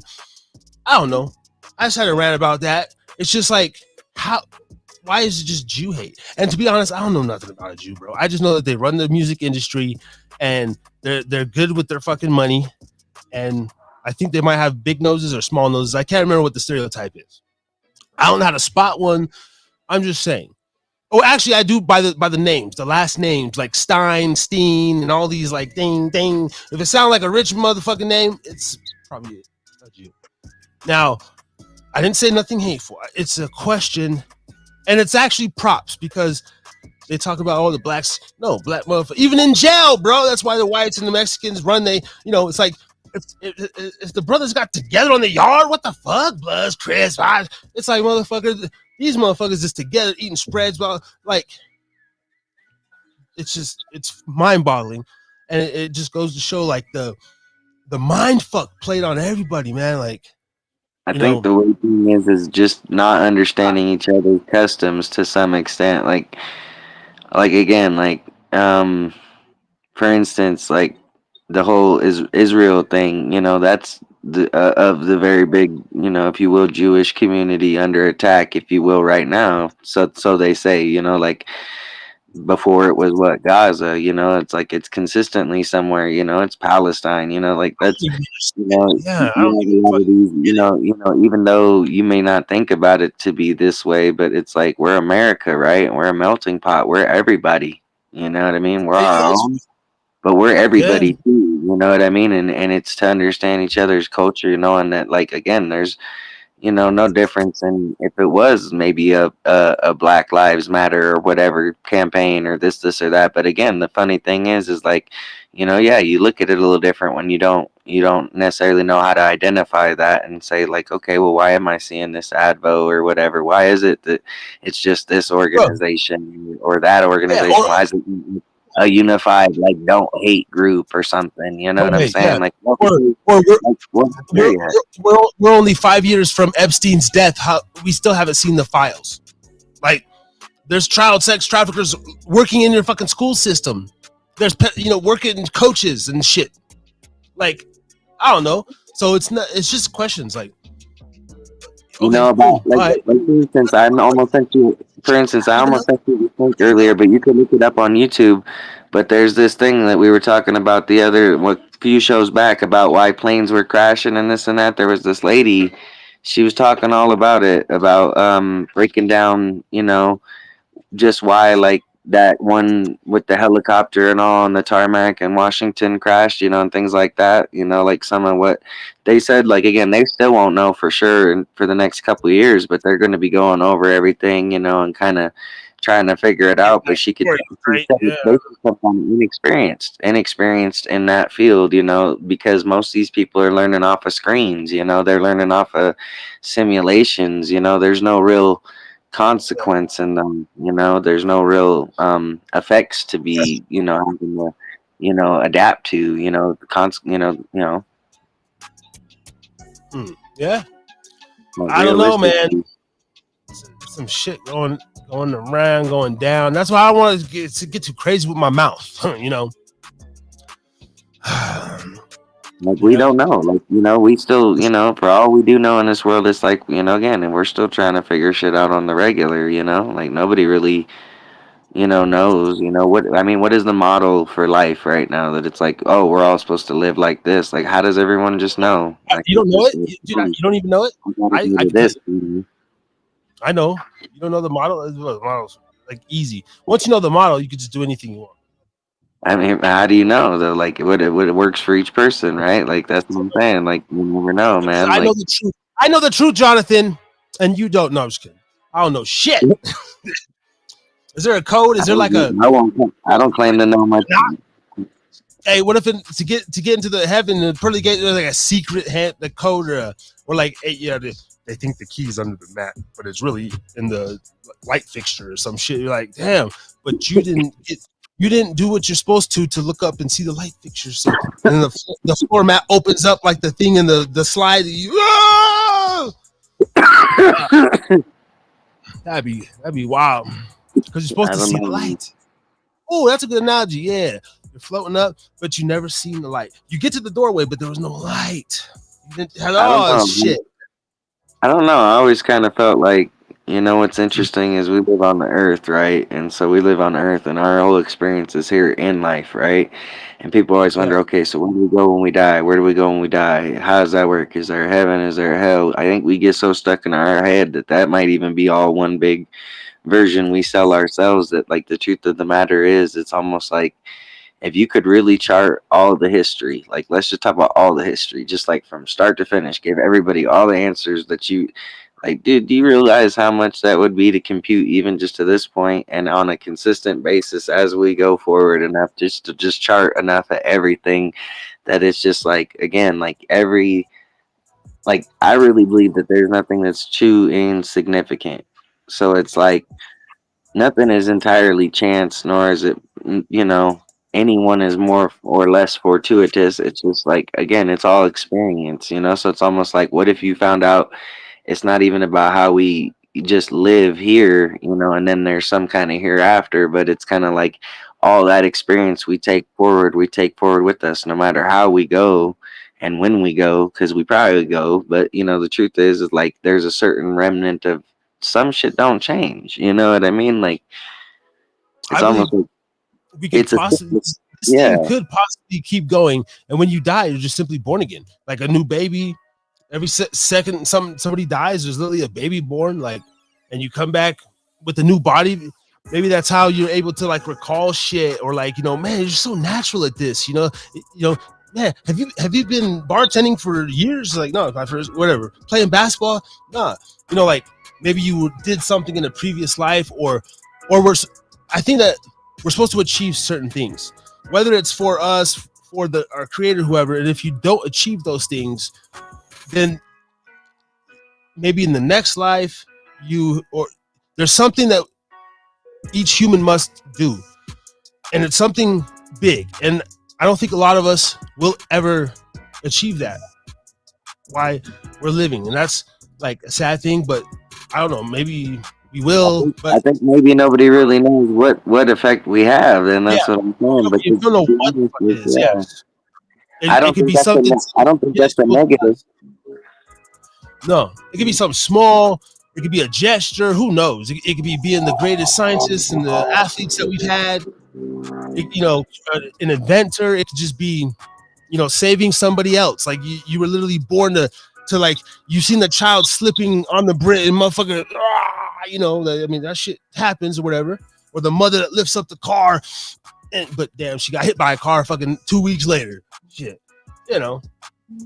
But Like it's like I think it tells us like two things in its own though too, for sure. It tells us like don't waste chances for sure, and it tells us like, okay, if we're still here seeing ourselves doing some of the same things, when we hit that certain point where we reflect, inward and say, hey man, like I don't know about this no more, kind of like you're saying, then you're finding yourself at that crossroad where you're just trying to you're kind of asking yourself, okay, am I ready to go through with this, and kind of go, all right, I don't know where this is going, but can I try and at least see again, it's that point at which, like I think I mentioned earlier, it's kind of like once, like, if for instance this is the whole ideology of repentance, like once you say, okay, I repent all this, Lord, it's your, lead me in, this new life with you, and let me, get rid of all this shit, that I've dealt with, and basically say, okay, I'm committing myself to, I'm gonna do my best to make that change. I'm gonna take your lead. I'm gonna look for the lesson that I need to find. I'm gonna try and apply all these things I know I need to do. When you're ready to go through that next step, you go through that next step. And you find yourself, going, okay, let me see what it, like, and again, it's like I said, like life is the biggest balancing act there is. Really, there's no way to tell yourself you're really doing less or more than the next person when we're all really applying ourselves to try and make ourselves the next best, better person. But that's the hard part about, what becomes a competitive thing over, like, something we gain progress for understanding, for scholarly basis, or for, like, just to have gained that progress to apply in our lives because we value it, not because we want to control it. You know what I mean? Like, there's differences, and like, knowing that, like, we all have to be the person to make those moves, though. It's just like working out. If you're not out there, putting in the work, to work out, then can you be mad if you're letting your body slip a little bit? Like, I guess that's, it's not wrong to feel all types of different shit, but it's just like, I can, because before I would sit down here, I fucking told her, I said, motherfucker, I'm supposed to be in the Rock's body. And somehow there was the switch. The mind switch too. I don't know. Yeah. Oh shit. What happened to the music? We got dead silence, ladies and gentlemen. Harry's drinking again. Pubcast. Hope you're enjoying the show so far tonight. Me and Reno John chopping it up. If you have any questions or anything, I need more interaction with the chat. I do see on Podbean here, I got a little bit going. And shout out to Phenom 777. Hella sevens in his name. He just says enjoying the show, real talk. That was a while ago. And some sort of bot with a bunch of letters. So cool. So we've covered a lot of bases here so far. I think so. I'm not sure. It's always fun. It's always fun, man. See, when I left, you got a little nervous, but when I come on the show and then you have something to talk about, I like you get going off into it. your lead. I like this year's show. I'd rather wait. I like going off your lead. I know I interrupt a little bit, my bad, but I get carried away because I'm used to having in-depth conversations with people. I like that shit. I like stimulation, in the sense of, like, I like, I feed off a conversation when I'm having one with somebody. Like, you can only do all the parts in your own head enough. If you got someone else to talk to, they bring you all the other, parts that you can kind of go, oh, okay, I like this idea. Let me kind of play off of this. Let's talk about that. I think And that's one of the things about not just gambling and drinking, but like sometimes after work, you want to stop in. You don't even have to talk too much, but you might just need a little something more before you go home. Like, let me just go say what's up and get some good vibes, whatever. Tip somebody, makes me feel good. I just earned some money. Let me throw him a tip and then go home, right? It's like, as humans, man, we crave that. We need that. And there's not enough of it. And we well, need more open. when we talk about it realistically, we're the ones that know it the most because we're already over there serving. We work over where we work, and so we're serving drinks, doing the same thing. So we know how it is. So we don't want to be that rude ass fucker. So you go wherever we go, it's like we do the same thing. All these other servers, bam, boom. I do the same thing, boom, boom. And I play. I play, I drink, boom, boom. And everything's good. Yeah.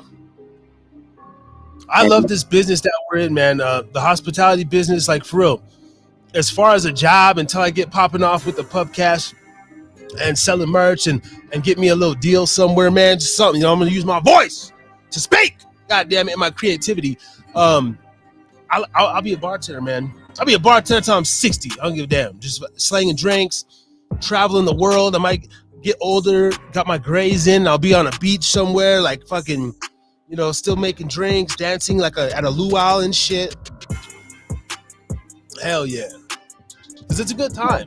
I feel you, but And that's what I'm saying. You think about it, it's like, you ever wonder why it's like people that, like, we often see, like, where we're at, like, it's our own other property, the whole other property for the company, right? Like, we get all these other people. Oh, I'm a server too. Like, look at how, like, servers are helping servers stay up a little bit in this world. Like, where would we be if we didn't have all these other people hitting us up? That mostly end up being working ass people too. Like, so it's like, I think we're pretty lucky with our shift and all over there and shit. You know what I mean? Like, for what it's worth, like, it may not be much right now, but I think it's gonna blow up, bro.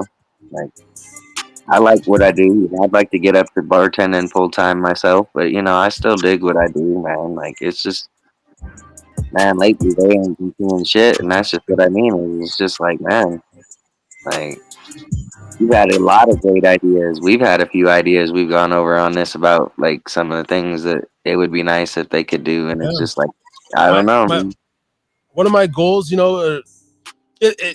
it's not set in stone. I haven't manifested it, but I do want to own an establishment, and it's going to be called the Hide a Pub. They can call it Hit a Hideaway. I don't give a fuck. There's a Drinking Again pub. The Hide a Pub sounds tight, and it's something small. It could be small, janky, but it's gonna be nice. And I've looked into like the licenses, the actual, or even a mobile Hide a Pub. There's some shit, man.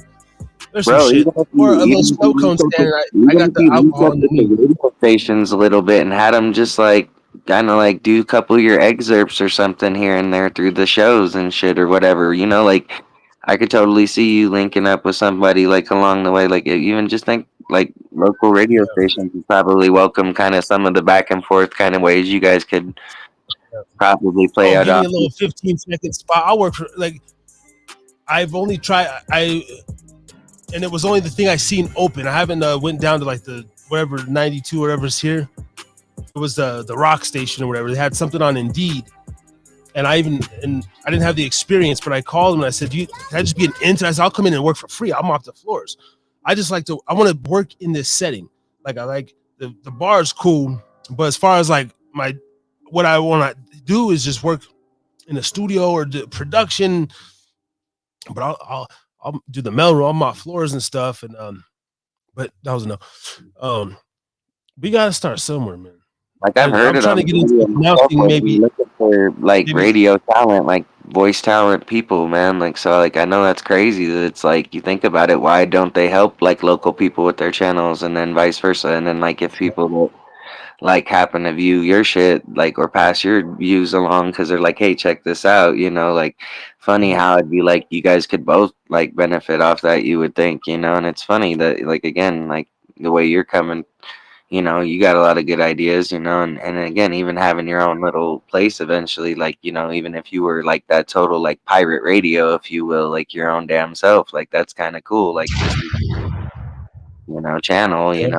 do your own thing, so it's almost just I like could even like say like there's certain types, and maybe I'll record a couple of them, or I have some recorded. I would like to do another one, like an actual reading, say an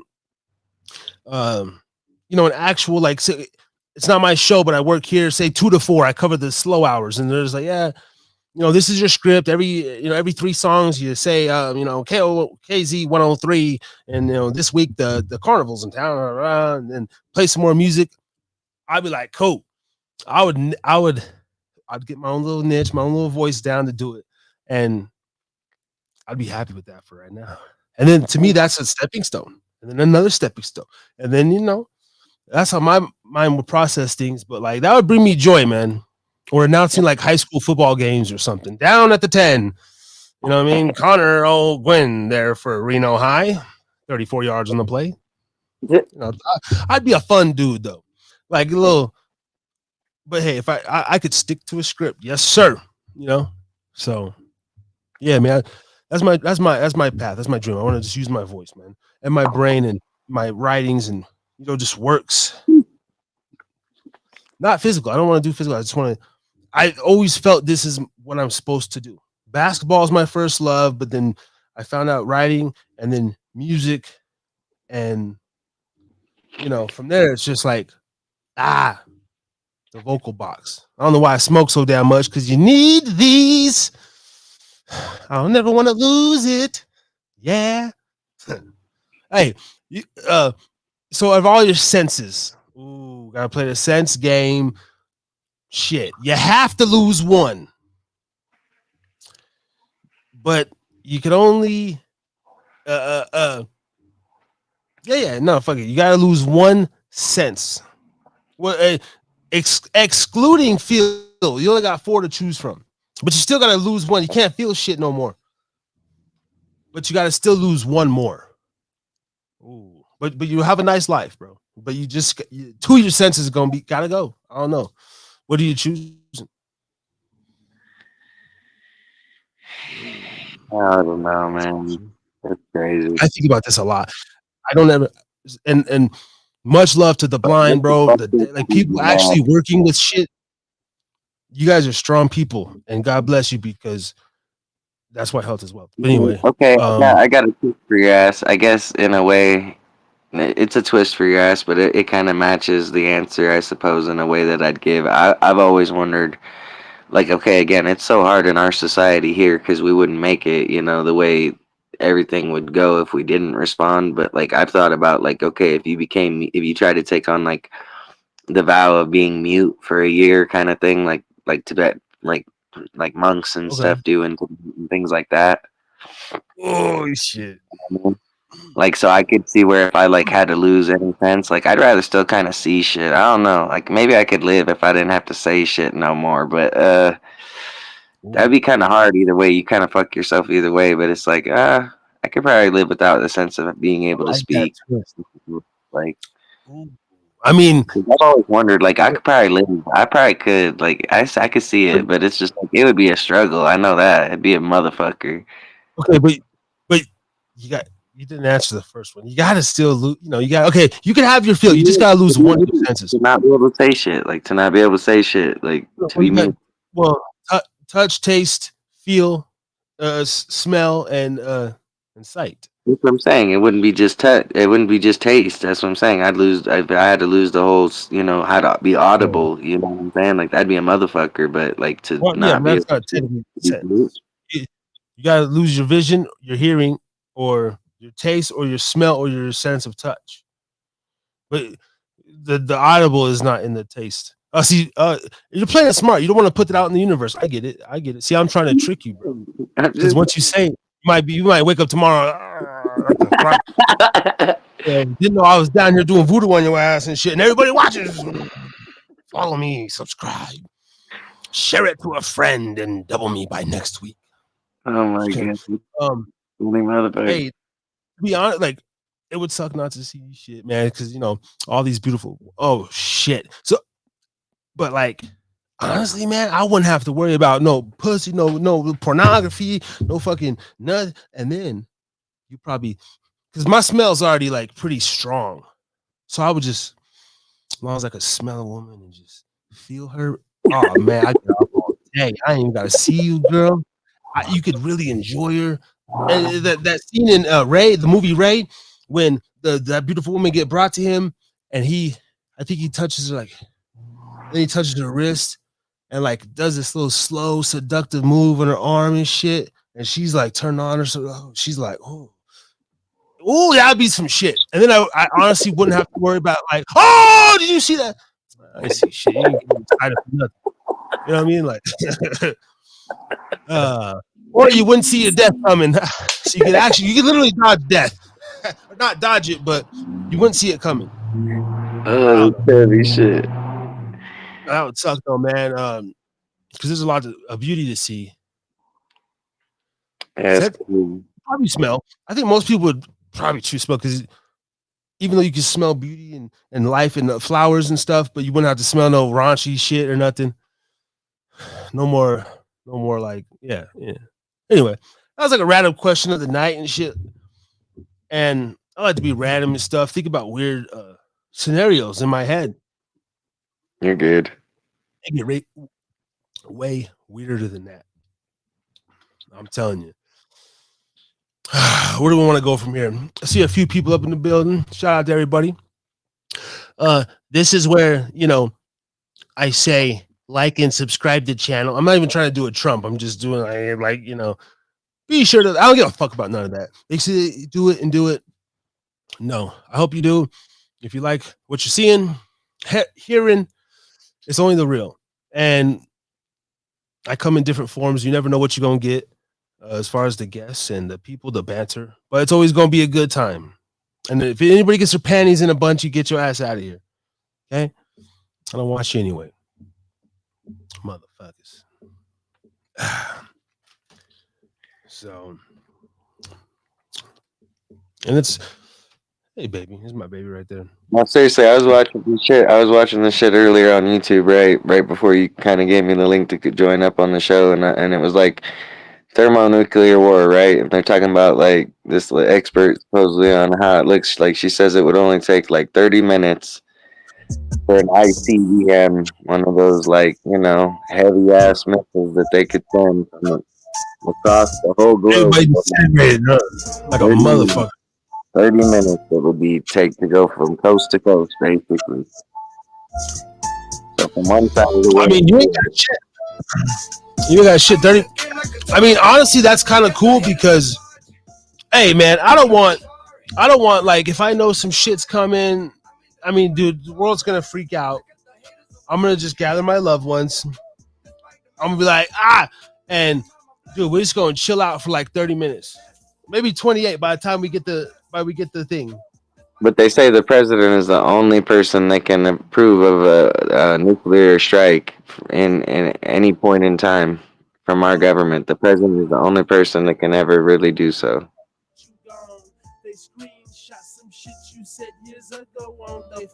Yeah, sorry. Yeah. I'm getting distracted. Melania's here. Melania's right here. And where's my Diet Coke? I asked for a Big Mac and a Diet Coke. I asked for a Budweiser over an hour ago. You move like a sloth. What are you, sleepy? You sleepy, Joe? I'm kidding. I don't want to get beat.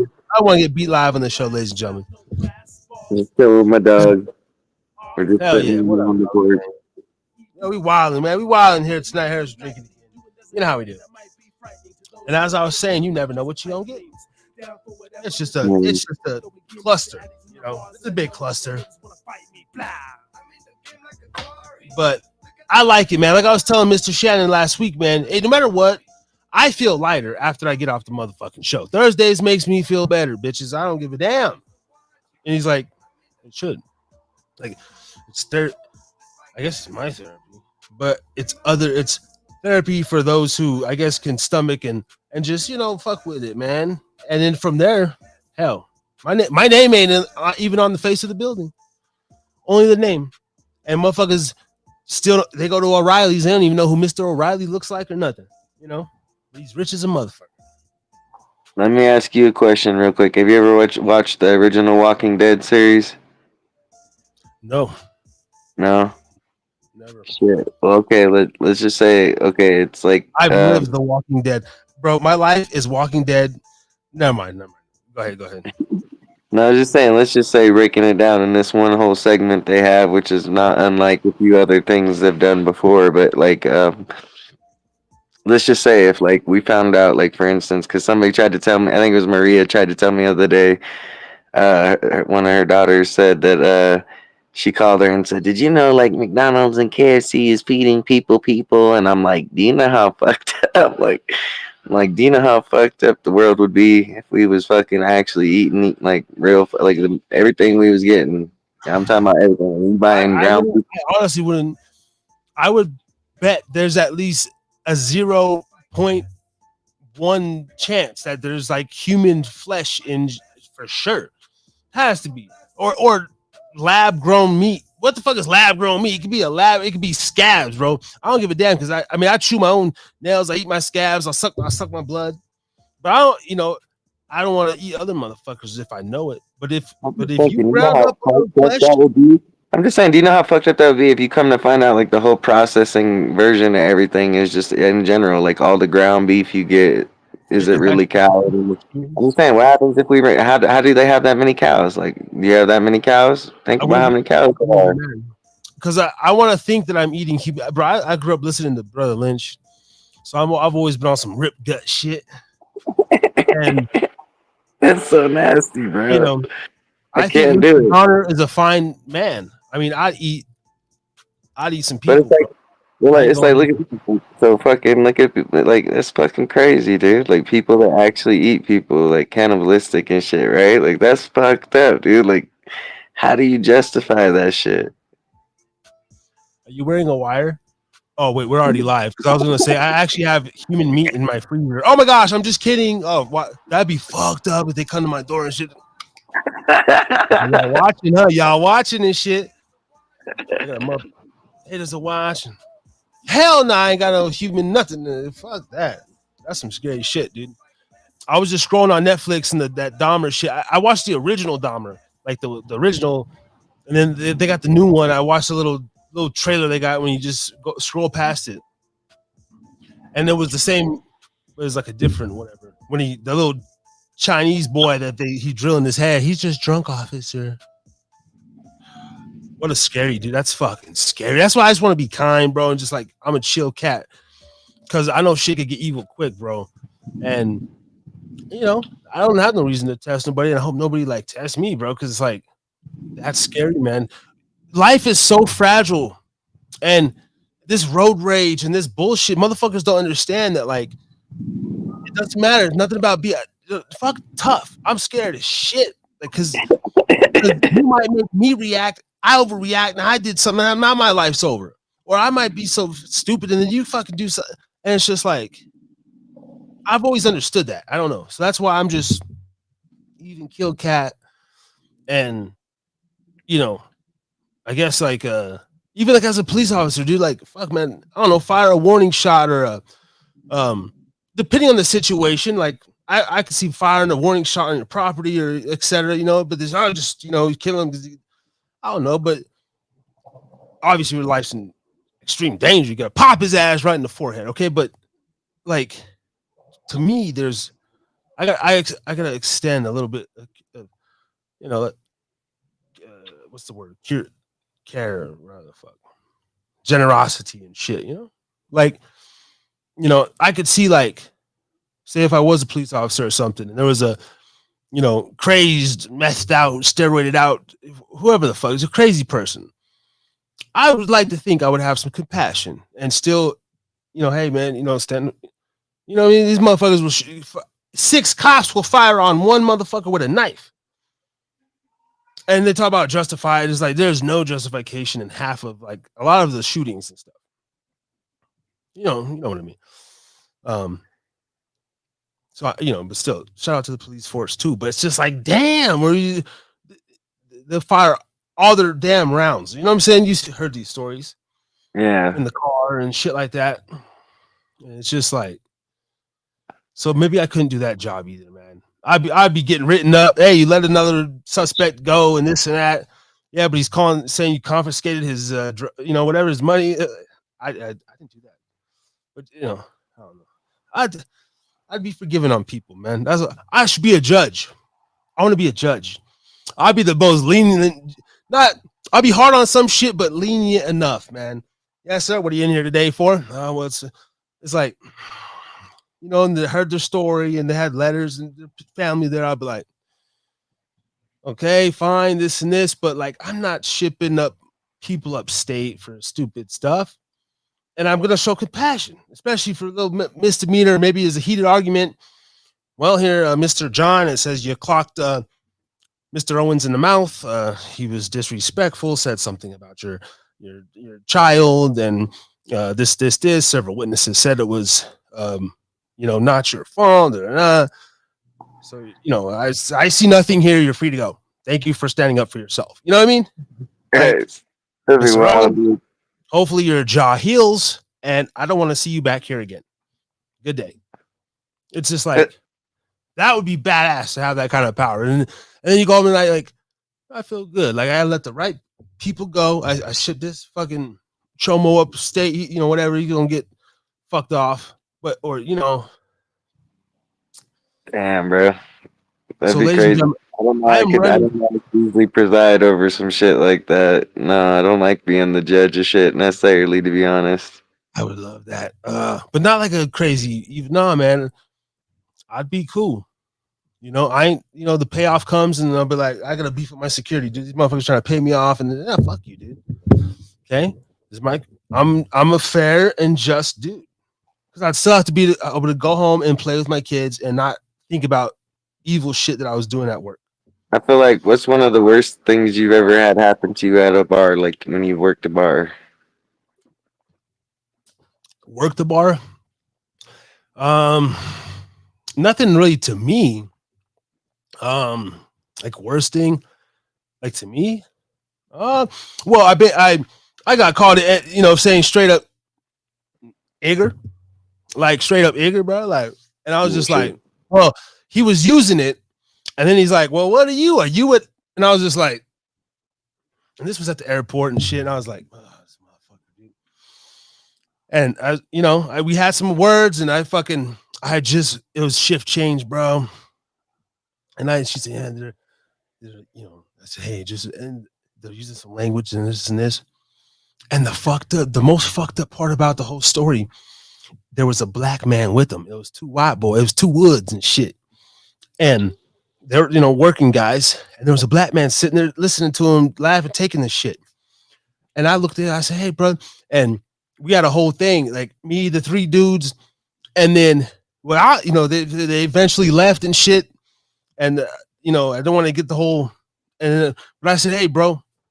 And I went around the corner. I said, I want to talk to you, motherfucker. I said, like, fuck them. They're ignorant. But I said, you as a black man, dude, I don't give a damn. Well, it's a job. I travel with him. I don't give a damn, bro. Like, and I said, I'm younger. I'm different. Like, I get it. I say, me and my brother joke around sometimes and this and that. But it was just like, I don't want to still hear it coming from them. They're not cultured. They're not using it in any sort of like hip hop cool way. None of that shit. It was just like bam, bam, bam. He was like a black KK guy. I'm like, and it was just a trip. But I said, well, there's plenty of other bars in here, bro. But like, dude, I am not gonna serve motherfuckers like that. I don't care if like they have every right to speak like that. I don't care if you like black people or not. You should have every right to. I hope that they have a whites only bar. They should bring those back. Make America white only bars again. Cool. I don't care. They pretty much have those anyway, but you know what I mean. Yeah. That was probably like the worst. But then I seen a dude get tackled. That was on his own volition. That was pretty tight. Yeah. He threatened the other bars. He's like, I'll send you to you. I'll make you meet your maker. I'll send you to your maker. And he said, that in the airport. He said he was armed. I don't know. But yeah, not too crazy because like with me, I'm very respectful, and I mean, like usually men don't give other men too much shit because what's up, dude? It's only gonna end in violence, bro. And like I don't want any violence, And fuck, like, okay, I have to be like really upset, bro, to like engage. But then I'd be tripping out on like, and I'm sure other men like this. Oh, black out, dude. I'll fucking black out. I'll fucking go red, dude. I'll fucking And then we just wake up like, what happened? Well, you're facing It's the last thing I want, bro. Nobody will take me away from my child. Shout out to we got Stephen J up in the building. What if the standardized testing implemented in schools isn't primarily for educational assessment, but rather a long-term social engineering program designed to identify and categorize individuals? I would say that's pretty spot on. Yes, I agree with this. School is definitely a social programming tool. It's kind of like jail. They get you ready, the lunch line, the main line. Like, fuck, the schools are dilapidated. It's pretty sad, man. Hopefully we get my son into this Montessori next year. The charter schools or whatever, they still follow the public system. Thank you for this comment. Thank you. Stephen J in the building. Haven't seen this name before across the channel, so hopefully you're enjoying the content. And he also says, I like this. We got thinkers. What if the ongoing war on drugs isn't truly about eradicating illegal substances, but rather a means to control specific populations and maintain a lucrative off-the-books economy? Damn. We got another so-called conspiracy guy on the channel, but I don't believe those are conspiracies at all. Those are questions by interested people because the world's starting to wake up and, Well, I was wondering, like, it got me thinking a little bit. I was looking at these when they popped up not long ago, and so I was wondering, but I don't know, like, I mean, no, I think he's spot on. I think, like, because first of all, everything that they tell us in the news is completely the opposite. We know about all the programs, MK Ultra, the Mockingbird, and Paperclip, and Bluebird, and or Blue Beam. They said those were the psyops in Hollywood with the LSD and the college in San Francisco and Berkeley, and like every damn conspiracy damn near true. And then the CIA made the term conspiracy to throw people off the actual truth and make them look cuckoo. I should have worn my tinfoil hat. God damn, I gotta put the fucking hat back on. I wish I really had me a beer. All I got is water. So yeah, thank you. Tap in, man. Tap in.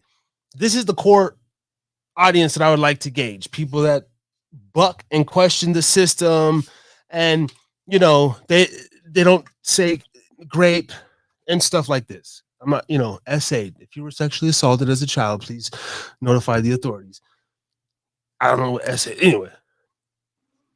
No, I mean, it's just crazy. It's like to think that there's that much, like organized in the first place. Like, think about it. Like, how do we know it's not more like people are asleep at the wheel kind of thing more than not? Like, most of the country's being run electronically now than anything. It's all digital era. Like everybody's saying, AI is pretty much running everything else. It's like we're damn near like supplanting ourselves out of existence. Like as soon as we're no longer useful, like why are we here? You know what I mean? Like if we're not actually doing the part that we necessarily have to just necessarily supplant us and then take our place. This is like, it's getting to that point where it's like, the pitfalls of things. Just as much as we're getting all that progress forward, there's bound to be consequences for everything too. Look at what it takes to maintain, like have maintenance on something, like one item. Like if you have like an old ass radio or something, you know what I mean? Like eventually, like, not all of it has durability, to last so long to keep maintaining, so like I do believe to go on this comment to like we all know that they're there for like the poppy seeds and like the opium and to make the fentanyl and all that shit, right? Like they said it was, well, that's the invasion on Iraq or whatever, like, or 9/11. But we're really, I believe we're getting these resources, man, and it can, like you said, control specific populations and lucrative off the books, like the black market and this whole this guy who made the Silk Road. You up on the Silk Road and like the whole dark web shit, but they put the Silk Road guy in prison because they said he basically did that. He did what they're doing, and he's in prison for it. So they won the. What would happen? What happened to Silk Road? It's not like it just went away. It's like they're controlling it now. Still, the guy created the whole network. He still knows everything. It's like they probably got all the information, and it's like there's Silk Road is still going on for sure, but it's just now probably controlled by a black ops government fucking office somewhere in Sawzall, Michigan somewhere, or Kentucky, and it's I believe in this stuff absolutely, because like what happened to Silk Road? You could order anything. You could order a fucking body part to your door and shit. It would just show up. It's like I know that stuff's still going on.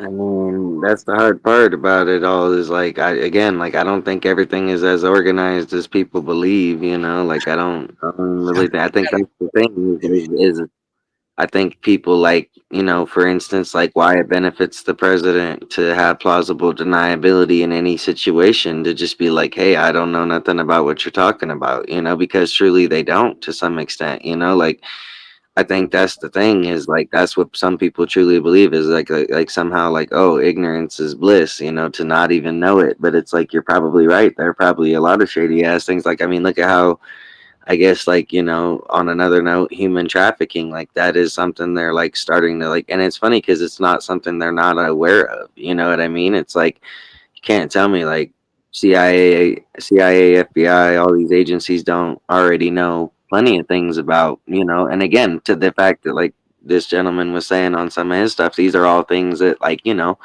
could very well be like actually like an agenda of the organizations of our governments or whatever, or things like that. And that's, I mean, they try to throw us off enough, blah blah blah, like you were saying, but again, I just don't think, again, like, it's crazy to give too much props to the whole thing, thinking like somebody's got it all figured out, somebody's making something as calculated as much as it is just, they're kind of, putting it out there nonetheless. It's kind of like, there's so Stephen J also says, what if God damn it, what is it? Where'd it go? Oh, what if the focus on terrorism as the sole motivation behind the 9/11 attacks obscures a more complex agenda involving the disruption of certain international drug trafficking routes? What if the focus on terrorism as the sole motivation behind the 9/11? So involving the disruption of so 9/11 to disrupt to stop drug trafficking, like 9/11 was actually a good thing, or am I reading that wrong? I don't know. I think what he's saying is like something to the effect of like the movie like Sicario and stuff, like the agenda that the governments had, that they based, why they could do whatever they wanted to do, kind of like, get like that, by any means necessary quota, if you will, like, that certain things were more based on an attempt to like, sever the, motion that like certain cartels were making, even on like, domestic soil for us, and things coming in and out. I Cover up, if you will, kind of extent, Well, they did blow up. What was it? The third building. Nobody talks about that. And like to focus on, like he said on the earlier one, on war on drugs. I don't. If anything, though, that was the day we were stripped, bro. America literally changed. The Patriot Act kicked in. That was the day, the day from our generation, bro, where I was 14. Literally got 14 years of good living in. And like after that, the cameras, the TSA, the social media, the complete Big Brother control, bro, happened. And we lost. Like that day, America, like I probably died in a sense, dude. It's only been 24 years. Like think about kind of what he's saying though, in a sense, like, because he's also saying such as eliminating the competition. Like, think about it in a sense, like, for instance, living like on base or living off base for military people, like, and their families, for instance, like, in some extent, like,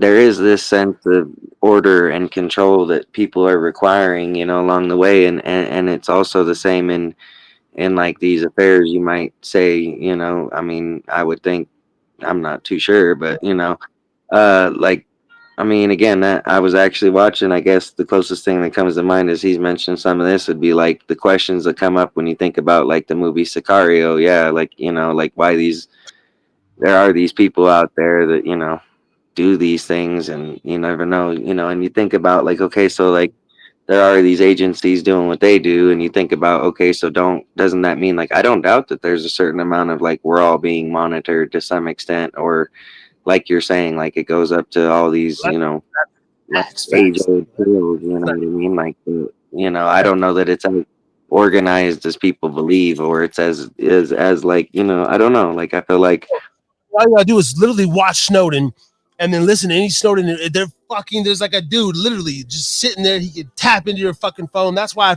oh yeah, you like that? I make sure I rub one out with a fucking little NSA fag just sitting there fucking, yeah, you like sitting in your fucking desk job, buddy? Yeah, screenshot that, you fuck. They're absolutely doing it.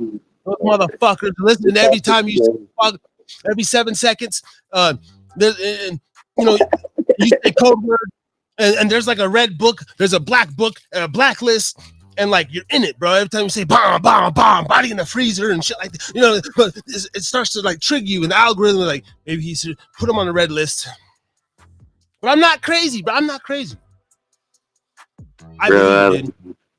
I don't know. I'm just saying, like, I think there is an agenda. I think there is, obviously an involvement of some kind, but I think that's the thing is like, it's like having an audience, in the first place because, like there's the general consensus. What does the general consensus mean? It means like, well, we're all like part of something, a community, if you will. Like, again, back to what I was saying, like, what is it like? Can you imagine what it's like living on a base somewhere where it's like sometimes like, you think about how even if you're just trying to get away, like you can't necessarily just leave base, you know what I mean? Like you can't, it's not necessarily up to just you, like you might get wrangled back in or something, like I'm not sure, but you're under close watch too because you're constantly in and out. You never know. You know what I mean? Like again, like I can only imagine with military, especially like that. Like again, like you're gonna be background checked and background checked again 100 more times. It's like they're gonna make sure.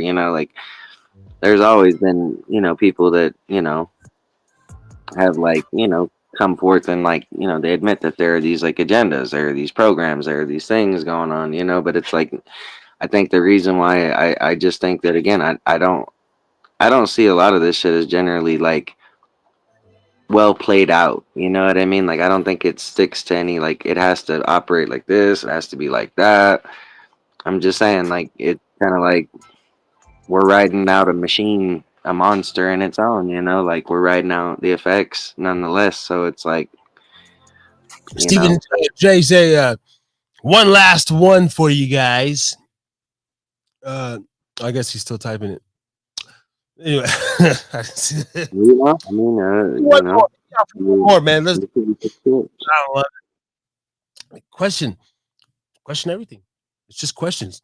Like my question for the, I think the those whole people. point is I don't think, again, you think about, okay, what's the difference between why some people don't see the help required in an emergency and some things are related, like kind of like you said before, like why would some things be kind of like translated to, oh my God, and then like you have to go to this extent, like when you mentioned like, several people shooting somebody till it's like, it's overkill and you're kind of going, hey, okay, so why is it, some people can't even get the help required of a situation of an emergency, and why is it some people get rushed to yet it's a domestic or something, you know what I mean? Like what is the reasoning for said extent, like First of all, if the blacks would stop shooting each other and actually let the police get in the fucking house and do their job, then they would get the help. But every time we send officers over there, they they they shoot at the police and they don't ask questions because they have a no snitching policy. I mean, I don't know, but I kind of like what he's saying here, but Let's go. What is it? What is it? I'm ready. I think Uh, that I had a good reading voice. I probably can't chew the zins on radio. What if the increasing prevalence of personalized recommendations in online content is not just a sophisticated marketing technique, but a subtle form of predictive human programming? See, I already, that's what it is. Someone like me, you're reading that question, is like, what if you're probably an actual government worker and you're the one that actually does the code that's socially programming us? But absolutely. I tell even my son, fuck, 5 minutes is short. Turn that shit off. Fucking, you be that shit. They're fucking force feeding ADHD and shit these days. I like the question, Stephen J. I mean, I think it's interesting because it's a lot like commercialism, if you will. It's like the more you see something, the more you do, the more you kind of pursue. Like we know what, brands we all like based on clothing, et cetera, et cetera. So it's almost like, Truth Bombs by Stephen J. This motherfucker. Well, they're questions, but questions that make you go dink in the night or whatever that saying is. I like it. No, I'm just saying, like, it's a lot like commercialism. It's like the more you see, the more you want, the more you think, oh, it's like this on the other side. That's where I want it to be. Like, yeah, it's like I could see where, there are those, groups out there that prey on, different things about people. Like, I mean, this shit's crazy. Like, look at the world we're in right now. You can't go a whole day without seeing some really incredulous shit on the news or something. And whether that be like, again, like you say, like, can you accredit that to like, okay, what do we know? Like, you know, I've looked into a few things and it's fucking scary, man. Like, the world is fucking volatile. It's like, you know, and there's a lot of shit going on that just, you know, it's like, man, like I could kind of see it, you know, like the thing is that's the thing. I mean, is like we're kind of riding out this like ages old, you know, war machine, if you will. You know what I mean? Like we're a machine, you know, as each country kind of exists. We're our own kind of like machine. We feed off of, we live off of what it takes to fucking enjoy our lifestyle. You know what I mean? And it's not wrong that we all feel like, you know, kind of threatened, like when we realize that, like, look, I'm just trying to do as well as I can to make what I need to provide for family. You know, we need food, this and that. And you look at the craziness just going on, and you know, it's like, man, like when you realize that, like, it's getting so hard, like, dude, like, I think, There's I a mean, fear that it's why there's a need for us to mend certain shit in life, you know, if we can mend it, if you can get through it, if you can't, you know. But like, I think that's what I mean, is like we're very ill experienced when it comes to like what we can be capable of working together in a lot of ways, you know, because there's so much of a divide by so many things, you know. And you know, whether that be diversity, addiction, you know, just whatever it is, you know. Again, like, I don't think that's something we should look sideways at each other for necessarily, no. But I think it is something that takes place, you know. Is like we all kind of feel like, nah, man, like at some point, you know, which is totally normal. But you know, um yeah, no, I feel like that's something just that kind of needs to be said, is that like realizing that we need one another more than anything sometimes, you know. It's in like these collaborations that we all probably do better, you know. But you know, any one person being a standalone is not going to gain that kind of, you know, same momentum, if you will. So it's kind of like, you know, we can either spend the time building each other up or breaking each other down, you know. It's a damn mystery for sure that there would actually be like agendas out there that prevent people, you know, from living a natural life to some extent. And yet we look at that shit and say, like, okay, what's the difference from that being an agenda that's just, oh, quote, monitoring, or, you know, end quote, you know, like, or any other kind of version of like, you know, like, um oh, we just had to, you know, I don't know. Like, it's funny. Like a lot of lack of accountability in the current, you know, yeah. and governments are the best at doing that shit, to just like truly dismiss it and be like, don't know what you mean, you know. Yep. There are rulers and our daddies. I love the government. I'm pro government. I hope we have more government. Like we need like as much government as we can. And I pretty much love having no control. I mean, it's just like I just want them to make the decision for me, to be honest. Like if I could just conform and they'll pay me to be a good obedient boy inside of my box, and I'm good with that. And order my food online and just watch my box inside of my box while I'm sitting on a box, and be happy with that box. And as long as I'm getting some box, you know, I'm good. I feel you. To be content is a good goal to have. I think at this point, like, there's no knock on trying to If be you, modest these days. if you, Like, I feel like that's the thing, is it's better to be a bit more modest, because it's like, man, like, man, it could be worse for sure. yeah, we're supposed to own nothing and be happy. I mean, and I've just gotten used to it already. I can't wait till that fully happens. And over my dead body. I'm just kidding. That was a vaccine I took. I took all 700 of them. And I You need feel to be good. pretty content. That's a hard goal to have, though, sometimes. So it's like, again, sometimes that whole less is more is a good thing. Like, again, like I kind of feel like, again, we live a blessed life in a way. Like, what we do is not terrible, when it comes to like working bar or something. Like, again, a lot of people might think it's a lot, it's got its own, it's a lot in its ways, yeah. And it has a lot of facets to it, but I don't know. I think it's kind of like, I don't know. I'd be very good at any other trade. You know what I mean? Like doing, and again, maybe I ain't got out there enough to really know if I could, But again, like I like that I'm comfortable with something that don't normally end up, being my vibe necessarily. Like I don't like being on the spotlight necessarily. And there's so many ways, like, again, maybe like I can see why that gets to some people, but I've stuck it out, like Yeah. really like it's just different knowing that like again again, if I was in anyone else's shoes, like I don't know, man, I can't tell you I could probably be as confident, do that same tasking, and yet we look at it and being adaptable is a big part of life, like you can't really get used to being any one type of way. So like you said, like to be really content with what little we have is like, that's a comfort thing for sure it's very needed in life for people, but it's like I feel like that's the thing that again it isn't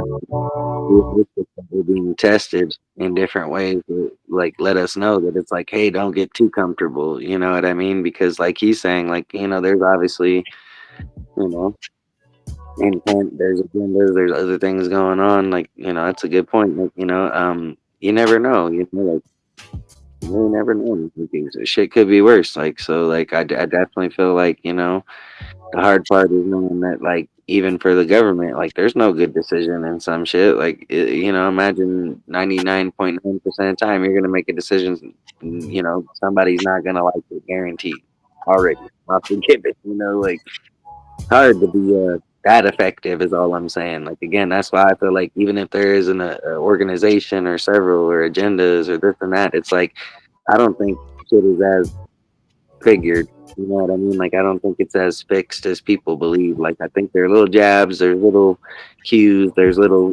FUs, there's little, activities, we're seeing it, and it's just like, I think that's the whole thing is don't get too comfortable. You never know what's coming next, you never know who's, you just change the scale of things once again. So, Yeah, absolutely, man.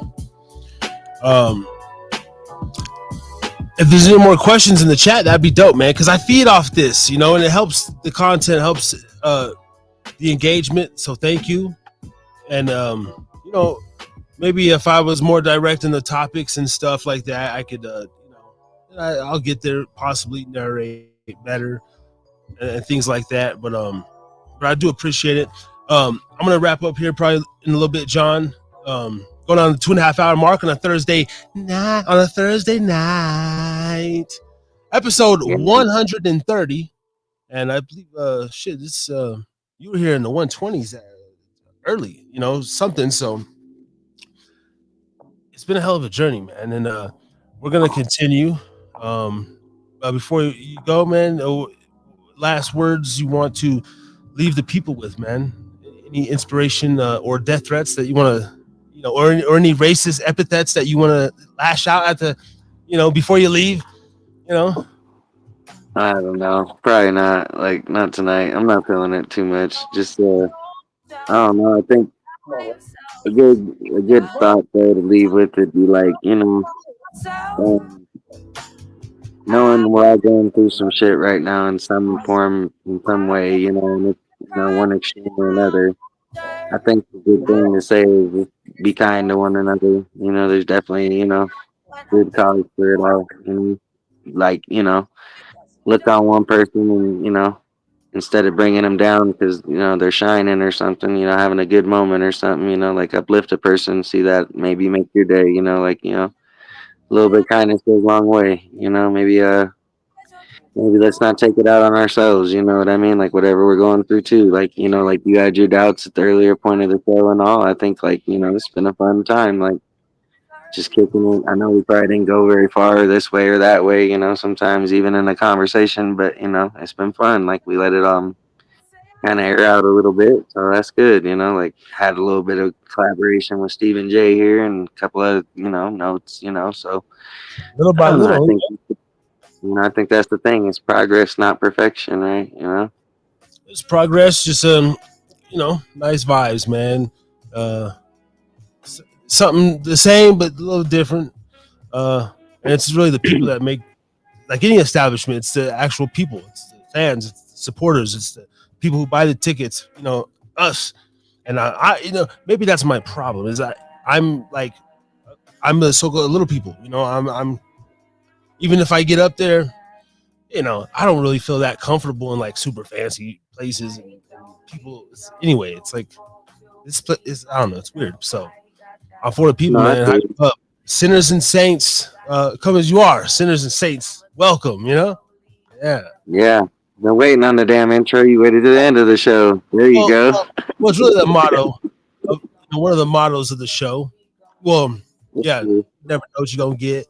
And come as you are, sinners and saints, welcome. Because we go here, we go there, man. I'm not afraid to talk about religion, the Lord. I'm not, but I don't want to make that about the channel, but it's still about my growth and people's, because, and that's what people talk about at the damn bar anyway. Race, religion, shit that you're not supposed to talk about, Exactly. Like, you know what? We and cross boundaries, though. Like, shit. identity, all the shit that starts wars and shit gets talked about, man. And then there's no like broken windows slash tires outside this pub, bro. We're cool. And before you go home, sir, and then for the big bad motherfuckers, we got the extra security, and then we got punching bags and shit. Go fucking duke it out, dude. With the little boppers and shit. I don't know, or with gloves. We got everything. That's the type of establishment, bro. Imagine if we like fucking the police. That's a last resort. If he pulls out a gun, start shooting, bro. But all this like, fuck it. Hey, pull them apart, bro. Is it really that serious? Oh, he stepped on my shoes. He's looking at my girl. Really, bro? Really? DJ, stop the fucking music. Hey, these two dummies are fucking drunk. How many drinks you have? How many drinks you have? They want to fucking fight, mess up everybody's vibe. Seriously, why can't that happen? Like, if I own an establishment, that could be a protocol, bro. Easy, bro. You got big motherfuckers with flashlights. Like stop the music. Because somebody's always bound to push it too far, bro. That's the whole point. Everybody takes it, a little too far. No, you have to, at the pub, we nip that shit. Hey, do you want to go to jail? No. Do you want to go? You know what I'm saying? If they want to keep at it, hey, man, call the police. Fuck it, But it's like, I believe people should be given this opportunity. And hell, maybe the guys that go in there, hey, instead of killing each other, it's like, all right, man. All right, now get drinks on the house or whatever. No more drinks. Whatever. Get the fuck out of here. Feed them and come back next week, bro. And if it's not that, I think if you spread love that way and show compassion, like that will get you further too, man. Yeah, I think it's not. My big point on that is that again, it may seem like we're a hindrance or something, but we're not weak for helping or needing help necessarily. Like, you know what I mean? Like, some people feel like, oh, it's like the weak thing to do to accept help. You know what I mean? Like, no, I don't need help. I got it. Just it's like, okay, cool. If you got it, you got it. Like, it just don't mean you can't have help. And that's what I mean is like, nobody's truly a hindrance, and you can most certainly ask for help. You know what I mean? It's not wrong to feel up against it a little bit. Like I feel like that's the thing is like, if we're we're made to believe a lot of things, sure. Like kind of back to what Stephen J was saying, like there's all these things, but we're made to feel like this, or it may shape the way we're supposed to see that, or whatever. I think people are pretty fucking smart and resilient. That it's just like, again, we're not going for a lot of the narrative, but it's just like, it's like we understand that, that there are differences of things going on. That again, like, anyway, I just feel like again, that's the thing is, I try to really feel like it's just that whole kind of thing, like when you think about like helping somebody random out there that needs it, you know what I mean? Like you try to be helpful as much as you can. That generosity kind of thing you mentioned earlier, you know what I mean? That people kind of overlook. It's like, cool, it's generosity. Most people give a fuck. And you think about it, I used to live on the street a little bit, you know, like in some rough times and shit. Like I've seen some of the ugly shit. You would be surprised how many people will fucking tell you off and not give a fuck one way or the other and be just as cold as a motherfucker. And then there's like 0.1% chance that you might meet one or a few people here and there that I may would never actually tell be out of their people way. off, but generosity is like, and I'm to me, like generosity and monetary is different. You could be generous with your monetary, but generous is like, and I could be too cheap or just I'm broke myself, dude. So like, I could do, you know, I don't. It depends what it is. I'm just talking about walking through, and I let the spirits, you know, just guide me, whatever, and I do a generous deed.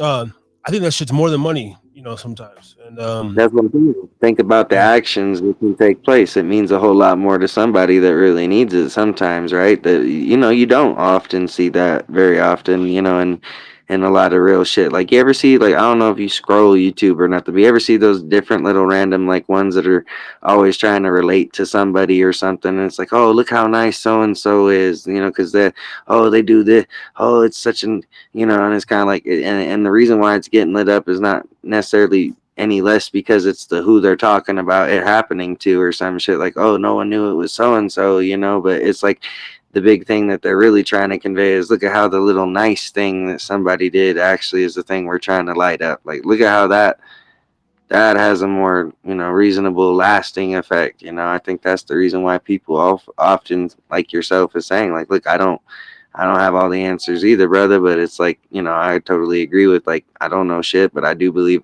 there's some certain shit I'd like to be rid of and I'd like to be on a better track about, you know, and there's definitely a couple things I'd like to see happen. And it's not from like lack of effort or nothing, but it's just like, you know, being realistic. It's like, look, man, damn, this is what I'm working with. So, you know, it's like, maybe I'll see that. Like, I don't know. I got to figure this one out, right? You know, because it's like, that's what I mean. It's like, I don't think none of us really know 1 second to the next, just really, you know what I mean? I think that's the one thing we all have as a challenge is like, look at our organizational skills. Look at our, like, we're trying to get on with shit that, you know, it's like, for all I'm we a Virgo, so know, and all we know how to my handle. organization is tip top. All right. I'm a Virgo. All right, Yeah, I'm cool. a Virgo. I'd be kind of messy for a Virgo. All right, cool. I don't know. Not messy, but I don't know. Like, I got shit everywhere, though. It's like shit, you know. But I'd be tidy too. I'd be tidy. The fuck? The green screen shit. Oh, thought I had some weed on my teeth. you been eating spinach? No. But yeah, man. Nah, that's dope, man. But thanks for stopping by the pub tonight. I'm gonna sit here and rant on for a little bit and drop a PSA. And then, I'll see you in a couple. Shall I see you tomorrow, motherfucker? You know what I mean? At the bar, J Resort Reno, come on down. You know what I'm saying? Afterglow, main bar. You know what I'm saying? Come through. Shit, we got some people coming through. Afro Man, Nappy Roots, Montel Jordan. We got some old school classics coming, baby. You know what I mean? And shit, Monday night we got jazz night. We got some karaoke on Tuesdays. It's a great time. We got food and drink specials. Not tell them to get it. Sound good. Everybody was like, "Ooh," and then come to find out we ain't got shit. Music on Saturday and maybe Friday. Okay, but it's a good time. But yeah, man. I hope you have a good one. Thank you. Appreciate you. Oh yeah. Reno John, ladies and gentlemen, in the High Pub. Give it up for him. And I'm late on the applause button once again. All right, man. You have a good night, bro. You too. Cheers. All right, ladies and gentlemen. That was Reno John in the pub, in the place to be. I'm going to puff some weed with my lady. Never afraid to explore different topics, you know, try to go places we could go. And that's the thing about the pub vibe and a good setting, man. You want to go to a bar, you're going to feel wanted, welcome, safe, and everything. And it could go to a certain degree. But We in lighter, we in love, you know, we just in a at least a misunderstanding, but a cool misunderstanding. It's all good. Um, I'm trying to formulate this in my head, and I don't know if I'm gonna be able to do that. Might have to say that for next week's show, and some other things. I'm gonna keep playing some more music. Check out Chino Boy and Daigo's channel as well. I told Chino back in the beginning, the Kiss the Bottle is the unofficial theme song. And I still want to get an actual theme for the Heritage Drinking Again Pubcast, where I'll play Kiss the Bottle in the closing. And if I was gonna have a little more to drink tonight, I was gonna do some Brother Lynch Corpse Came to Dinner. But I didn't want to go there. It was a YouTube that song if you need it. It was a great one.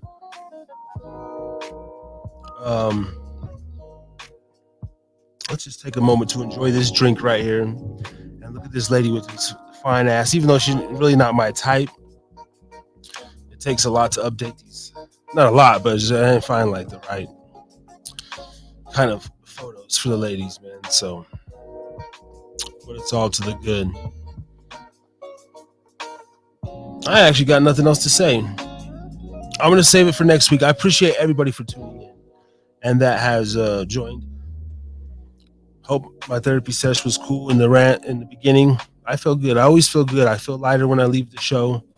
And at the end of the day, it's what it's for.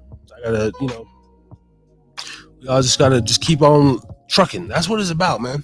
And just like being creative and exploring, asking questions, admitting faults, and just kind of on display in a unique and entertaining way. So have a nice day. Ooh, that was perfect.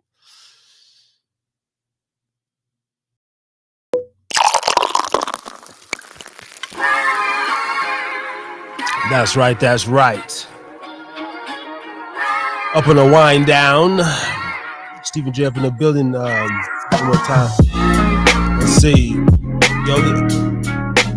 Yo, this ain't just a city, it's a feeling, a state of mind. Reno, Nevada, where the hustlers and dreamers all align. Yo, that's right. Stephen J, I was saying, I know a couple Stevens, but shout out to you. Yeah, man. 775 and to 702. Hey, we got on the arm. We got the Nevada on the arm. It's the desert sickness. So thank you, man. Shout out Battleborn. God damn it. The core idea, I didn't see this one. The algorithms used by major online platforms go beyond this set of, yeah, absolutely. Yo, I've been talking little God, Christ, went to the life search. Now I'm getting my feed is like the Mormon church. My feed is all these ads for or positive videos, you start to watch. So yeah, they're definitely listening. I'll be getting beer ads all the time, or not necessarily beer ads, but these bar, setups and order this and stirs and mixers and so they're definitely listening. I don't know why they haven't sent me a briefcase with $1 billion and a contract that I could sign in blood with 25 women naked. Shit. They know what I want. But on a serious note, yo, this ain't just a city, man. It's a feeling, and that's the truth. I'm not just from Reno, but I'm a Nevada boy. Born in Vegas, lived all over Elko to Dubtown and Oasis and Wells. So I appreciate it, man. I'll tap in next week. Salute. The Hyde Pub, man. Sinners and Saints. Desert Sickness. And all the great shit that goes on, man. The dips. I love it. I hate it at the same time. Because you got to be strong to live here. You got to have a discipline. I'm lacking on that a little bit. I be giving in like a motherfucker, gambling, little shit, drinking and I'm smoking my black. I don't wanna have to go and bust a quick rap on the map, cause I have it for a little while. I might be off, but I'ma still make you smile. Freestyle flow in the place to be. I don't care about the bars, I'm trying to raise a family. Here we go again, but I'm eating calamity. Ooh, ooh, ooh, ooh, man, it's a tragedy. Battleborn, here we go in the storm with the Mormons performing. Never even know that next door there might be 4 caged up horse. Here we go, mix it together, put it into a blender. I don't ever wanna be a pretender when I'm rapping on the spot, ticking like a clock. Where it's therapeutic when I need to tie a rap and not around these haters, man. Here we go once again. Yes, I'm kind of insane, but I'm still here, and I don't care about being the icebreaker up in the rap circle. Here we go at the Circle K, trying to get it in, man. I'ma flow until the beat ends, even if I don't see the ends or make amends before I leave. I hope that I have 5 friends on one hand that I can count. Shit, probably out of 5 of them, 2 will skip out. Here we go with the flow, and once again, even if I'm falling off, I still get it back cause I listen to that. Here we go again because I wanna pass it back, and I don't cause I'm freestyle flow by myself. Getting it out the door, the cup's still on the shelf. I can't help it, I know I felt it. My girl's favorite team is the Boston Celtics. Oh my goodness, I look like a Celtic, but damn, is that helter skelter? I done fell off in the ditch, I just can't quit. I don't know what it is, I got that itch. Got on rollerblades when I was a little kid. Now I'm scraping grains off on a napkin, and I don't know what to do because it's sad and back then. I keep going back in the past, but we have to live in the present. So Harris's Drinkin is here to deliver this present. That's right. Here we go again, another night. Off that. Oh my shit, we gonna turn it off. What's he gonna do when the camera's off? Cut the cloth. I'm ready to sign up. Hope you are too, and subscribe up. It's the intro, outro for ya. I'm gonna wake up and drink some Folgers. And we out like that. Peace and love. Ended with the flow. I bet you didn't know. That's right.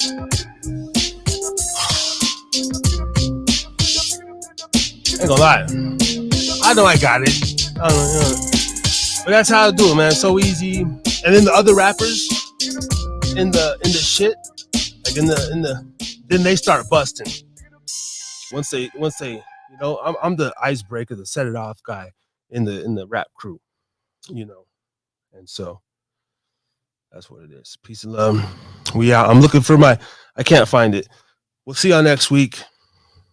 TNR 131, right here on the Harry's Drinking Again Pubcast.